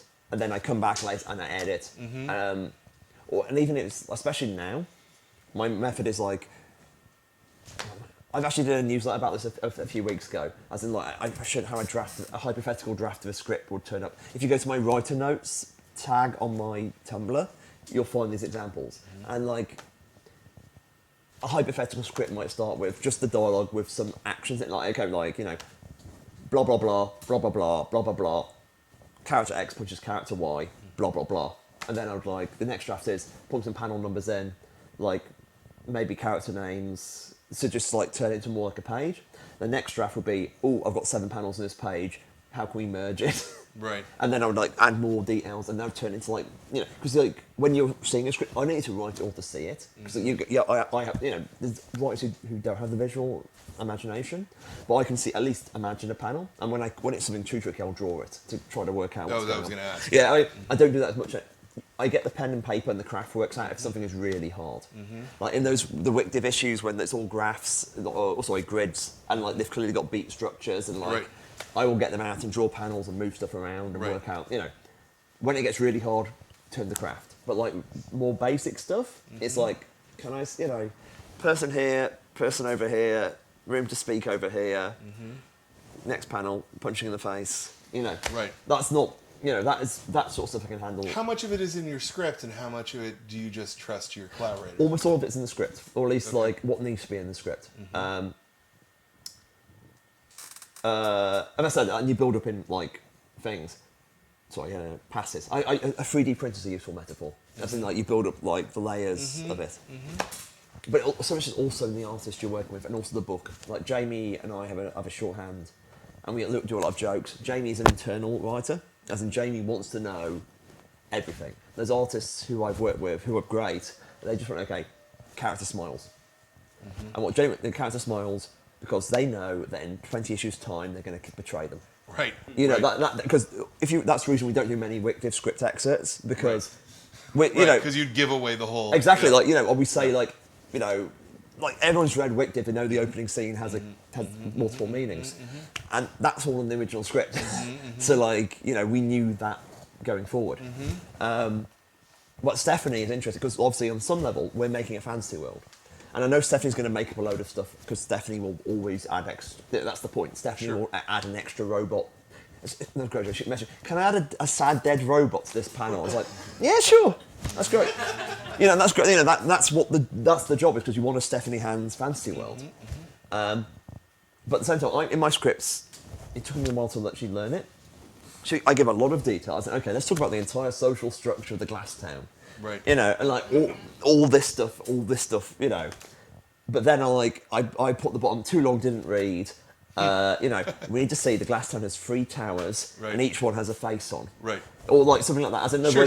This is the important thing. This is if you don't do this, the story breaks. Right. Yeah. That's the thing. And that's the kind of like. Sure. Stephanie, like, actually, you know, you want to keep the fluidity of like the improvisation with Stephanie, but also still having make the story fucking work. Yeah. Which is that's another way of working. That's like, you talk about why comics, and I said earlier about the joy of being in a band and collaboration. Yeah. It's a bit like that. Yeah. You know, the idea that, you know, how are we going to work together? Yeah. What is our energy here? Yeah. To be like involved for a second. How do you think of space and time in comics though? It like do you approach it formally in terms of 9 panels means bump bump bump bump bump, and 6 panels means bump bump bump bump bump, or you know, whatever. Yeah, that was a really no. I know what you mean, but it's intuitive. I mean, there's a lot of intuitive knowledge based upon. Anyone who's read the Wikdiv notes know I repeatedly drop in the sentence space equals meaning. Right. In that kind of like the modern comic book reader in the Anglophile tradition has been learnt the idea that that the bigger something is on a page, the more important it is. Yeah. They couldn't get the idea that like one panel and 9. I mean, actually, God bless Tom King, he's kind of overturning this. But like, you know, it's the Brian K. Vaughan. Or like the moment when if somebody realises they've been betrayed, you do a full page splash. You know, and Kirkman does this too. Miller does this. You know, these are like, you know, and it's robust techniques because it's like you see the character close up, and it's one of these. And I was resistant This to is that. really interesting because no one's ever talked about this out loud. I don't think that I've spoken Really? to. Oh no, yeah. This is stuff I've said. This is like pure craft. In that, I remember like with Chatting to Fraction when we're doing Everything Burns. Yeah. And the bit where Loki, like, spoilers for Journey to Mystery, like pretends to as a fake heel turn. And the whole thing is, of course I've been lying to it. I'm Loki. Why Right. does the fire burn? All that Right. kind of stuff. And I originally wrote that as part of a 7-panel page. And Fraction put it, no one's going to believe it's really a heel turn unless you get a splash. And he was right. You know, so if you see Journey to Mystery, the moment when like Loki's got the fire behind him, and it's true because if it's a big moment, you've written it as a big moment. Right. Unless your entire story is based on a different rhythm. Like, that's much more of a main, you know, if you're doing mainstream rhythms. What's the natural rhythm of a comics page? Is it Depends on the comic. Is it 9? Is it I would like- like ideally, like, is it a 9? Is it a 6? I mean, I feel like there's a number there where the rhythm becomes. I tell you, I was going to write an essay about this recently. I would strongly advise anyone newly writing Anglophone comics to force themselves to only write 5-panel pages. Okay. Go less than 5-panel, great. Don't go more. Because almost every artist you work with can handle a 5-panel page. 5-panel is one of the more it's flexible. Like a 6-panel page has much fewer combinations than a 5-panel page for layouts. The artists will enjoy doing the 5-panel pages and all that kind of stuff. To be honest, like, you know, 6-panel is 7 is really a weird one. Yeah. Like you take Well, someone, 7's weird. Yeah, That's I like it because 7 is modified. I write a lot of 7s, but my 7s are modified 8s. Like my classic one is the phonogram layout of 8-panel grid, first row merged, Right. next to an 8-panel grid of the last row merged. Right. So you get a 2-page scene Yeah. with like I've completely got a bit maths, so 14 beats. Yeah. And you get an establishing shot, and you get a large shot at the end to imply Yeah. meaning. You know, that's the classic phonogram rhythm. Sure. And like the phonogram didn't tend to use splash. Phonogram used a 2-panel page, Right. which was 9-panel grid. You know, the first 6 panels merged to make main image. Last one being a row, which is a reaction shot. So instead Right. of just doing a single image, it's like, here's an image, and we now see our characters respond to it. Yeah. And that's kind of you'll see if you actually go through Wictive, you'll see those rhythms appear Yeah. quite regularly. I like those. I mean, to us, Yeah. I don't want to use them ever again. Yeah. Like, I think actually Peter Cannon and me decided to stop doing that. Yeah. Especially with Wictive, it's like it's a me and Jamie rhythm. Yeah. You know, and I don't think I should Oh, do I them love again. this. I mean, I really love that. This is Numbers and graphs. Yeah, no, it's because comics are math in a way. Yeah, it's like right. I was on a panel with Kid Koala, and I've got the animator he works with. He's also a dancer. Anyway, like this panel, and we were talking about. They were talking about like, you know, he was talking about music, he was talking about animation, and they were just talking math. You know, and my moment was, oh no, this is it as well. Like, you talk art and beauty, but so much about being a comic writer and a comic artist is just the beat of it. Yeah. And that kind of, what is information? How many words to a panel? Yeah. How many words to a page? Yeah. How can we create this beat? If we have too many words in this panel, the rhythm breaks. It So- doesn't matter, this is the thing that you're saying about the number of panels. Yeah. It's also the amount of information in a panel. Sure. I mean my. Oh, yeah. You know, that's a kind of like, okay, how, like there's a dance issue of like issue 8 of Wictive, which was an issue I'm really proud of. I don't think it's as good as I wanted it to be, but we tried. And it's basically it's a lot of the 1, 2, 3, 4, and we do, Right. and we basically double the length of the issue. I actually, oh, don't start me. Like the worst thing about Wictive was the not worst thing, but occasionally by me cheating with how page structure works. Yeah. Like classic, it's like take a 6-panel grid, make half those panels black. Yeah. And then you've got 2 pages, the same amount of work as 1 page. Therefore, I can create 2 pages, and Jamie doesn't have to kill himself. But I don't know. So instead of doing 20 pages of comics, I do 21. Yeah. Which gives the readers a bigger issue. Sure. That was kind of the Wictive is all about the hacks. Yeah. And something like issue 8 was about a complete hack. So basically, the whole issue was like about 36 pages, but like half the issue was half-panel pages. And I thought, you know, and it just wasn't like it was more work for him, like Matt, and it almost killed him. Yeah. And it was more, and it cost me money. Yeah. Yeah, so that kind of like, you know, the fact we increased the size of the issue, like I took an extra, like, I said, anytime we make the issues too long, I pay for it. Because like, it's my stupid idea. So like, it cost me $2,000 for that. Like, you know, those black pages in Sure. that issue 36, that cost me like the best part of $2,000, just because I thought it was artistically worthwhile. Yeah. Why would I do that? Yeah. Art. All right. All right. Okay, you can have the anger of obviously God bless readers who of course I feel ripped off because of these pages, but there's still 20 issues of Sure, paint, yeah. and it's longer, Yeah. and it's actually you can imagine the frustration when it's cost me literal money Yeah. to make this artistic statement. Yeah. Yeah. I'm misunderstood. Yeah. Can we talk a little bit about the economics of comics, creator owned versus work for hire, how you make money as a creator, because I get confused sometimes, right?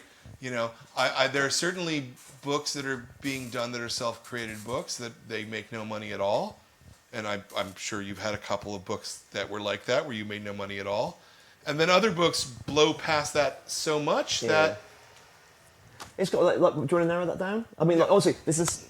I mean, I've done. I mean, you talk about like a lot. What I do, especially like with WickDiv, Sure. it's about demystification. Yeah. And there's like there's at least a couple of times I've talked about like how much abstract money an indie comic makes, and my kind of basic one was anything over 12k as an indie book is a really big success. Right. It's if you're doing 12k as an image book, it's probably more money than Image will pay you. Probably more money than Marvel or DC would pay you unless you're genuinely a very big name. Right. Like 12k is really genuinely good money. Right. I'd have to look up. You know this Sure. This is what that's a very like loose thing. Yep. And that's of course in issue, not including trades, Yep. not including digital. Yeah. Now, is this you have given your creative partner, the artist, in advance, or is this you're paying them? Both. I mean, like the way that this is the way we run. I mean, lots of people run the books in a different way. When I'm doing a book entirely, if I get an advance, what we generally do is the artist gets all the advance, which is partially because I'm doing other stuff as well, so I can like also earn money. But like, and that gives them as much to be able to eat, but also that, and I count the advance as a payment. So in other words, they always get the advance more money than me, and then all of the money is split 50-50. Yep. So that's kind of like if it does very well and we make lots of money, like everyone's got lots of money, it doesn't matter. And if we're only like marginal, the artist is actually always getting more. So if like as in the difference of the advance is enough to basically make it feel a bit more like the writer artist split. In the cases where your books have failed, the artist has made the money. Yeah. And plus, and in the long run, you do like with Phonogram. I often said like, I made no money in Phonogram until like 2010. Yeah. But like, because the way that deal worked was like we had no advance then. The deal was basically money's 50-50. Jamie gets all the money until we had to get. Jamie earns up to X amount of money, and then I earn X amount of money. Right. Understand. Yeah. And like, actually, I got $500 for issue 3 because issue 3 was the one we didn't reprint, and therefore we just got the money for the first printing. So he earned up that X amount of money for the first phonogram, and then I earned X amount of money for that phonogram like years later. Like, and then now we split it 50-50. So all that money is abstractly earned out over time. So like, we've earned in the long term. In the long term, sure. It's done 100% fine. Sure. Like in the short term, it's unsustainable. But it was still. Jamie got at least. For me, in indie comics, a lot of the writer's job is to protect the artist, just because the physical amount of work is. I mean, people talk about like who does more work in pure physicality. Like anything that distracts the artist from drawing pages is a waste of their effort. So like before I earned any money, a lot of my stuff was like trying to make sure stuff was like, don't look at this, as in that kind of. I always get a bit worried about. I hear about writers who aren't protective about their artists. Sure. It just feels like.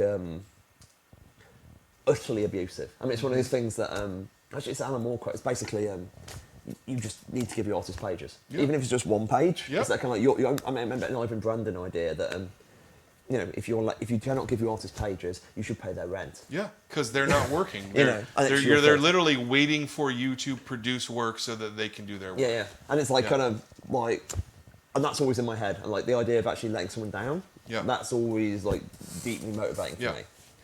I've stepped off. Just like, okay, do you want to like refocus my? Sure. So I guess one of the things that I'm asking is, the ability for a creator to do a creator-owned work and have it pay. So you're in a rare place where you're a successful creator doing successful creator-owned work. Most people don't get to that place. Yeah, I mean, the things worth noting is like actually Uber launched pretty well. Actually, like as in genuinely Uber launched well. From Avatar, Yeah, not the app on your Yeah, phone. yeah. It's like how dare they ruin the reputation of my comic? Was that a creator-owned work? No, it was. It's worth high actually. Oh yeah. Yeah, but like, I don't think I launched a successful work for like create your own book. That's properly successful until Wick did. And that was the kind of like that was the sort of a Rubicon moment. And from then it's like kind of been sort of trying to work out how that works. Yeah. And like, so I've lost the actual thread again. It's like, it's tricky.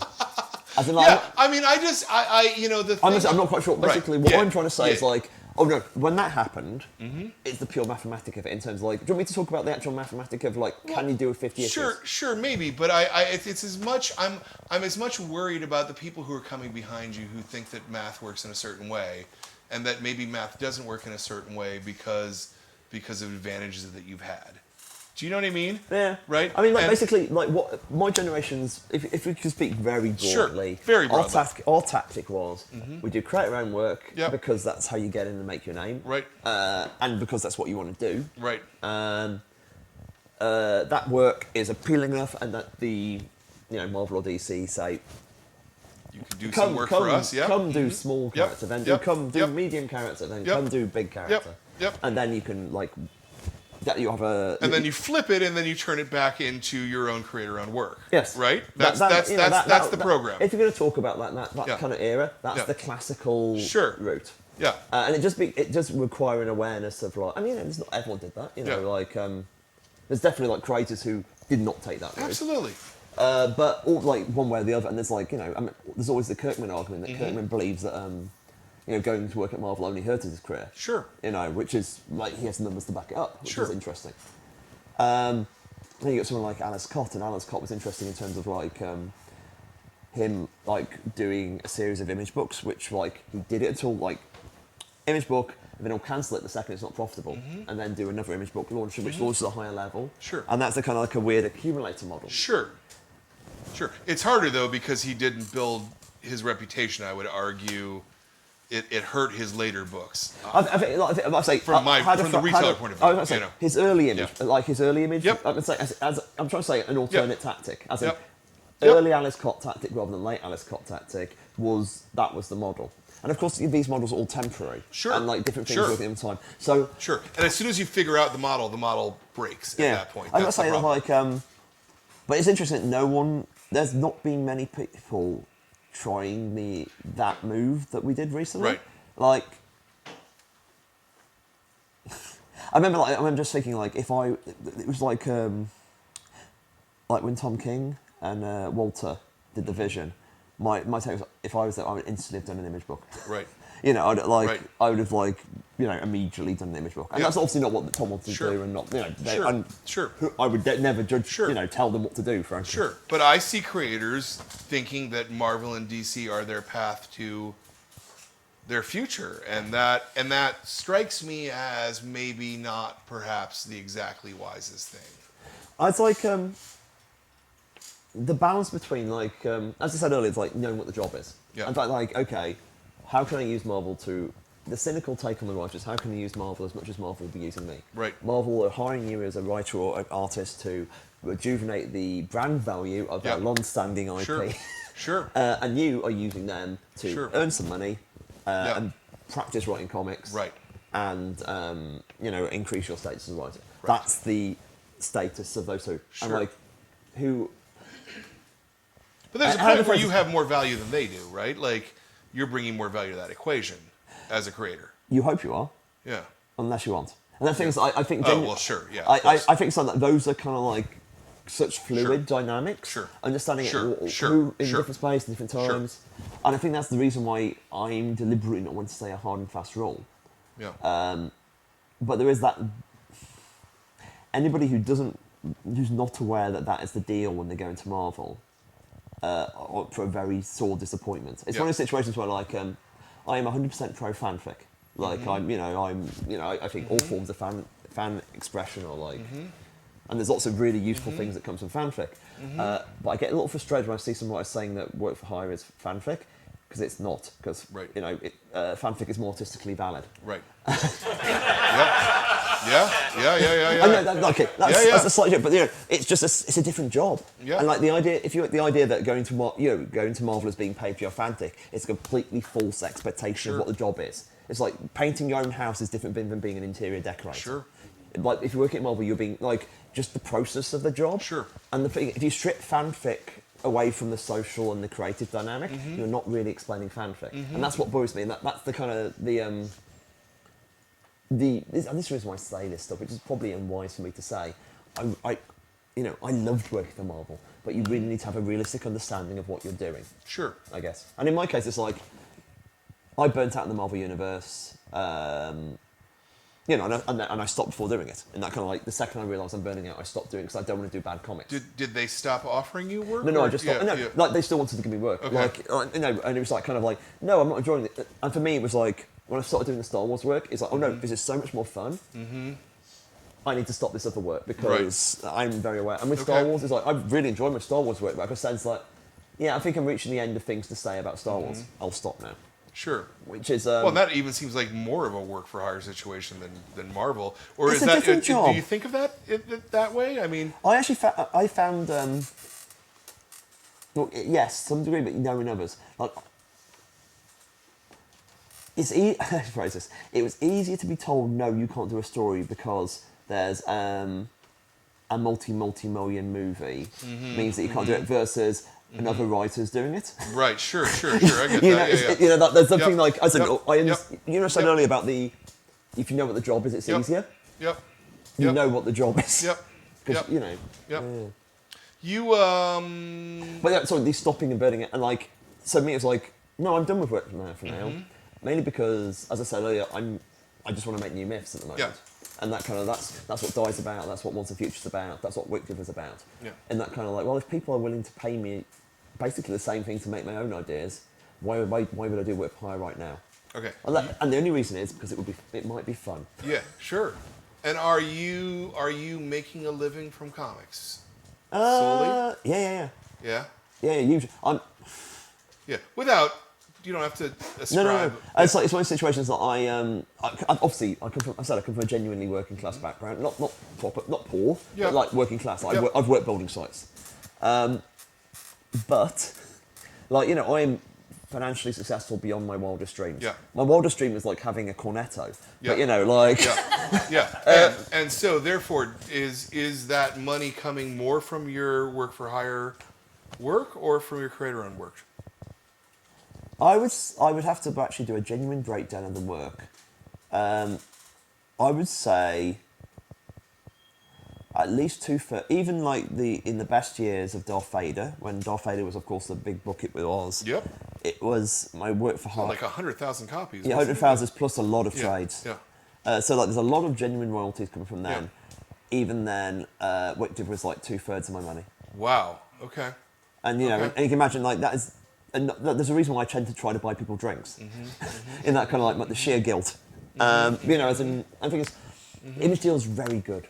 In that kind of like you keep a lot of the money. Yeah. And like kind of like so in other words, that's that that kind of if you're selling 12k, you're doing as much as you probably Marvel would pay you in single issues. But then of course you're also selling trades. Sure.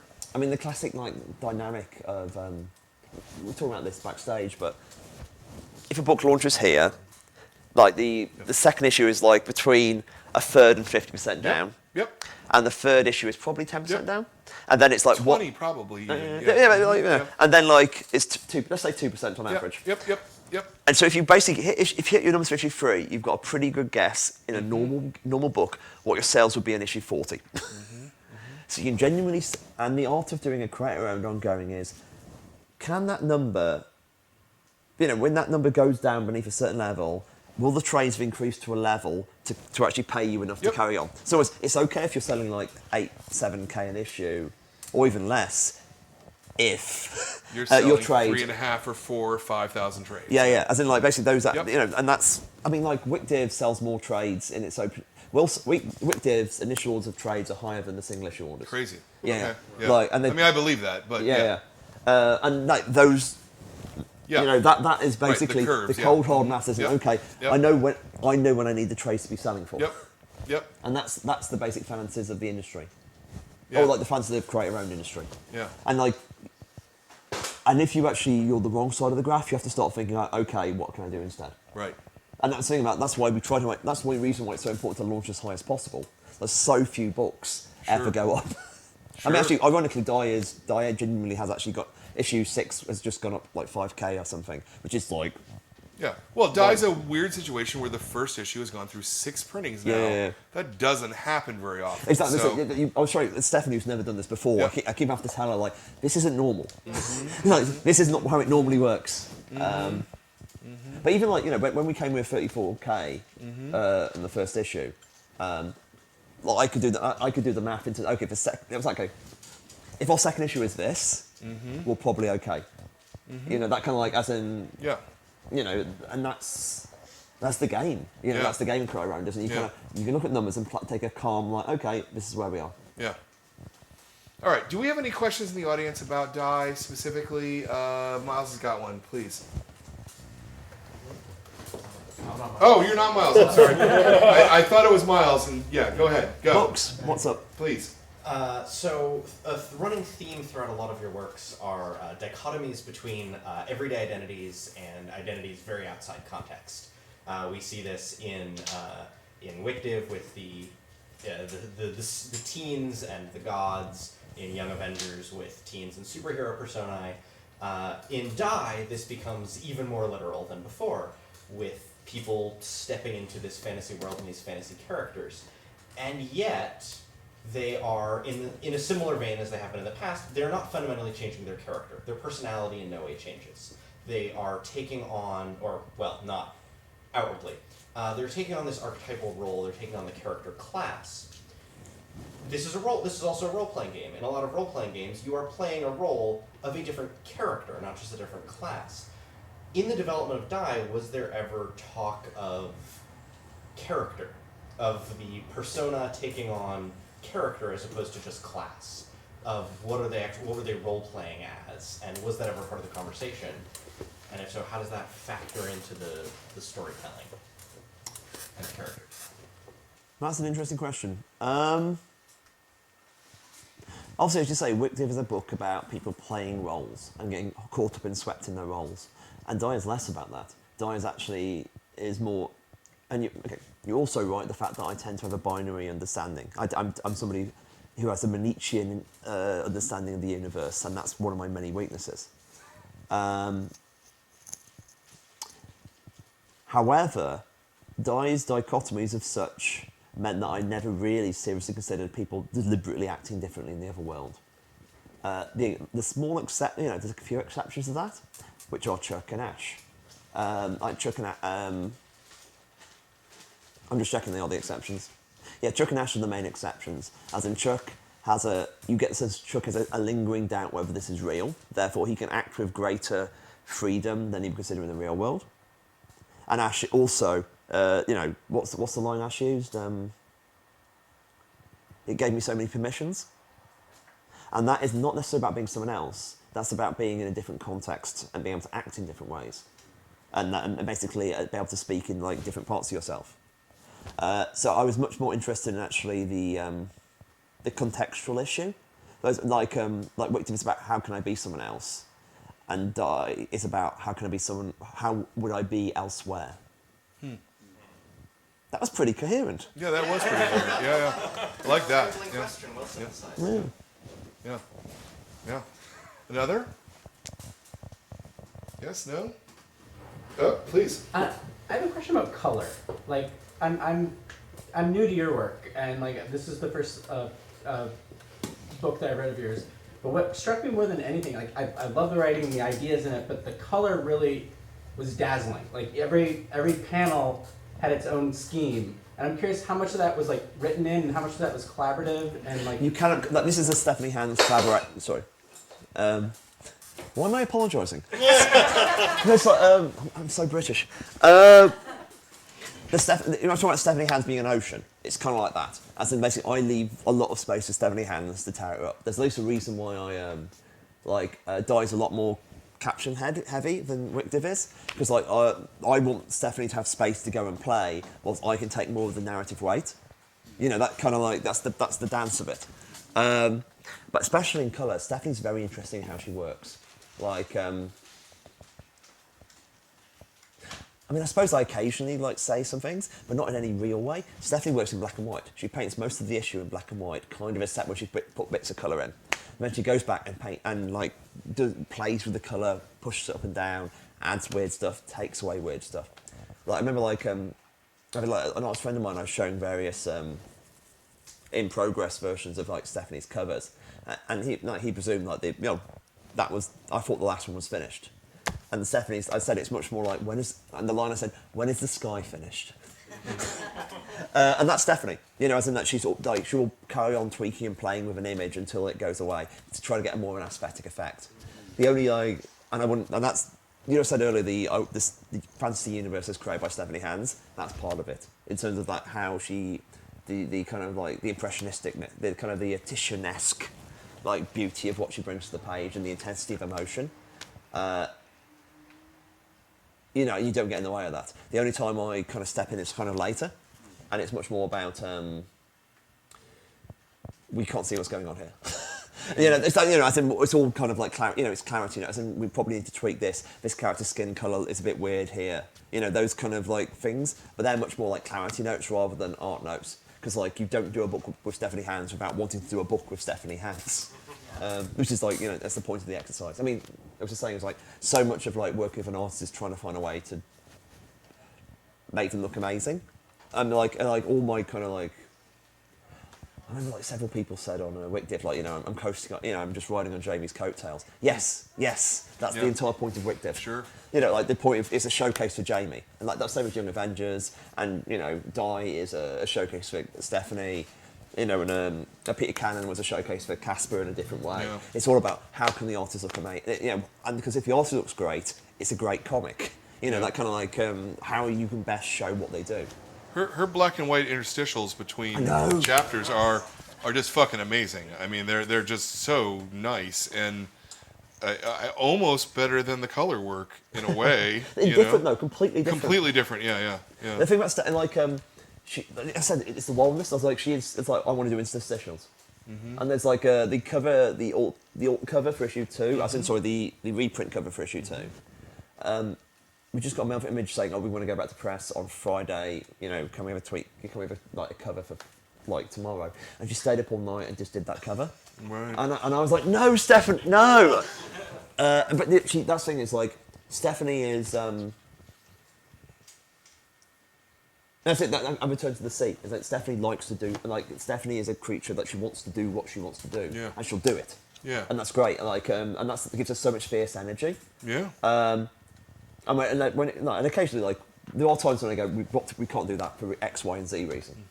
And she go, you know, and because she knows I've done this before, so it's useful. But there's other times where she goes to something and it's like it's so above and beyond. Like who else would do a bunch of interstitials for the sake of it? Yeah. It's like no, this is her first trade. She wanted it to be the most it could be. Yeah. And I was like, no, that's a brilliant idea. And then we brainstormed up some. You know, she had some herself, and then we brainstormed some extras ones. Right. And then I think my small edition was the one Chuck posing with the sort of the ghetto blaster, but I add a cable because obviously he won't have one with the battery. It's the idea he's just like posing stupidly with one. So that I mean, there's also it comes back because so many details in her work that I pick up on. There's that wonderful one of Izzy and with her diary, which of course is. You know, her diary is a loaded thing in the book, but the little key, so that 1990s girl's diary vibe. Right. And I'm going to use, like, keys are now an important piece of imagery in Izzy's story. Yeah. And that's the kind of like the fluid, like, Die is much more fluid place than Wick Div is. Sure. Like, Wick Div is like the Daft Punk machinery. Right. Like, Die is much more like Godspeed You Black Emperor or something like that. I like that. Metaphor. I like that. We're at 2 hours, which really means we should probably shut this down because it's at 2 hours and it's a Wednesday night. I would love to entertain a last question from the audience if there is one. Go ahead. Go ahead. So a lot of your books also tend to create communities around. Yes, thank you. Sorry, books. Listen, I have a skewed perspective. Die takes that, again, gives a tool for doing that in the form of the RPG. And as we have already seen, bringing people together on the Discord for it and elsewhere. Did you have that in mind as you were creating the RPG? A bit. People together. I mean, like with Wictive, at least part of it was like we deliberately tried to make a mythology that was addictive or mimetic. Like there were lots of like, this is something you can imagine. I mean, like especially when we deconstruct it eventually, and we deconstruct the concept of these mythic elements. But at the same time, like, oh no, that's addictive. You know, if any time I click my fingers, I'm thinking about Wictive. Like, and the icons and how we arrange the page, and like the 90 years. Like, you know, why 90 years? Well, a variety of in-story reasons why 90 years, but mainly because no one else does 90 years. You know, so in other words, we can, if you said every 100 years, that's standard. We could own 90 years in your intellect, you know. Sure, yeah. So that was like the kind of the cold, hard thinking of how can we build a unique mythology. Right. Versus like Die, and that's like, no, that's, and of course at the same time Wictive is also, this is your story, and like, you know, you encouraging people to think about themselves as gods, even if that's a loaded thing in Wictive. And also like, encourage people to create. So all those things are kind of like inside Wictive. And in Die, I mean, the point of the Die RPG, it allows you to recapitulate a version of the Die first trade. In other words, for me, there's something fundamentally quite, I don't know, punk rock about RPGs. As in, you're forming a band, you're doing something in a small group, and between your choices of what your rules are, quote unquote, you get to create something. And like, Die leans into that. You know, like, as an RPG, it's very much like tries to create that kind of community. As in, okay, Die is a mythology, but there's the basic story of, okay, these things will drag you into another world, you know, mess with you, probably tempt you, and then you have to kill your friends to go home. And you know, and that is it's half between like a weird, awful moral fable and a reality TV show. Like that's the thing about Die, you know, it's like it's got those elements. It's, oh yeah, that's something you can imagine watching on TV if TV standards were different.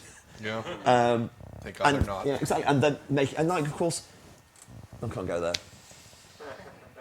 But the further you go, the more true that is, and that yeah, that's kind of the point. And these, I mean, we sort of mentioned this in the RPG that Die is in the comic. There's 20 regions, and these regions include infinite other regions. Right. The idea, literally, all human imaginations inside this place. Inside of, you know, this infinite fractured realms of like pocket dimensions.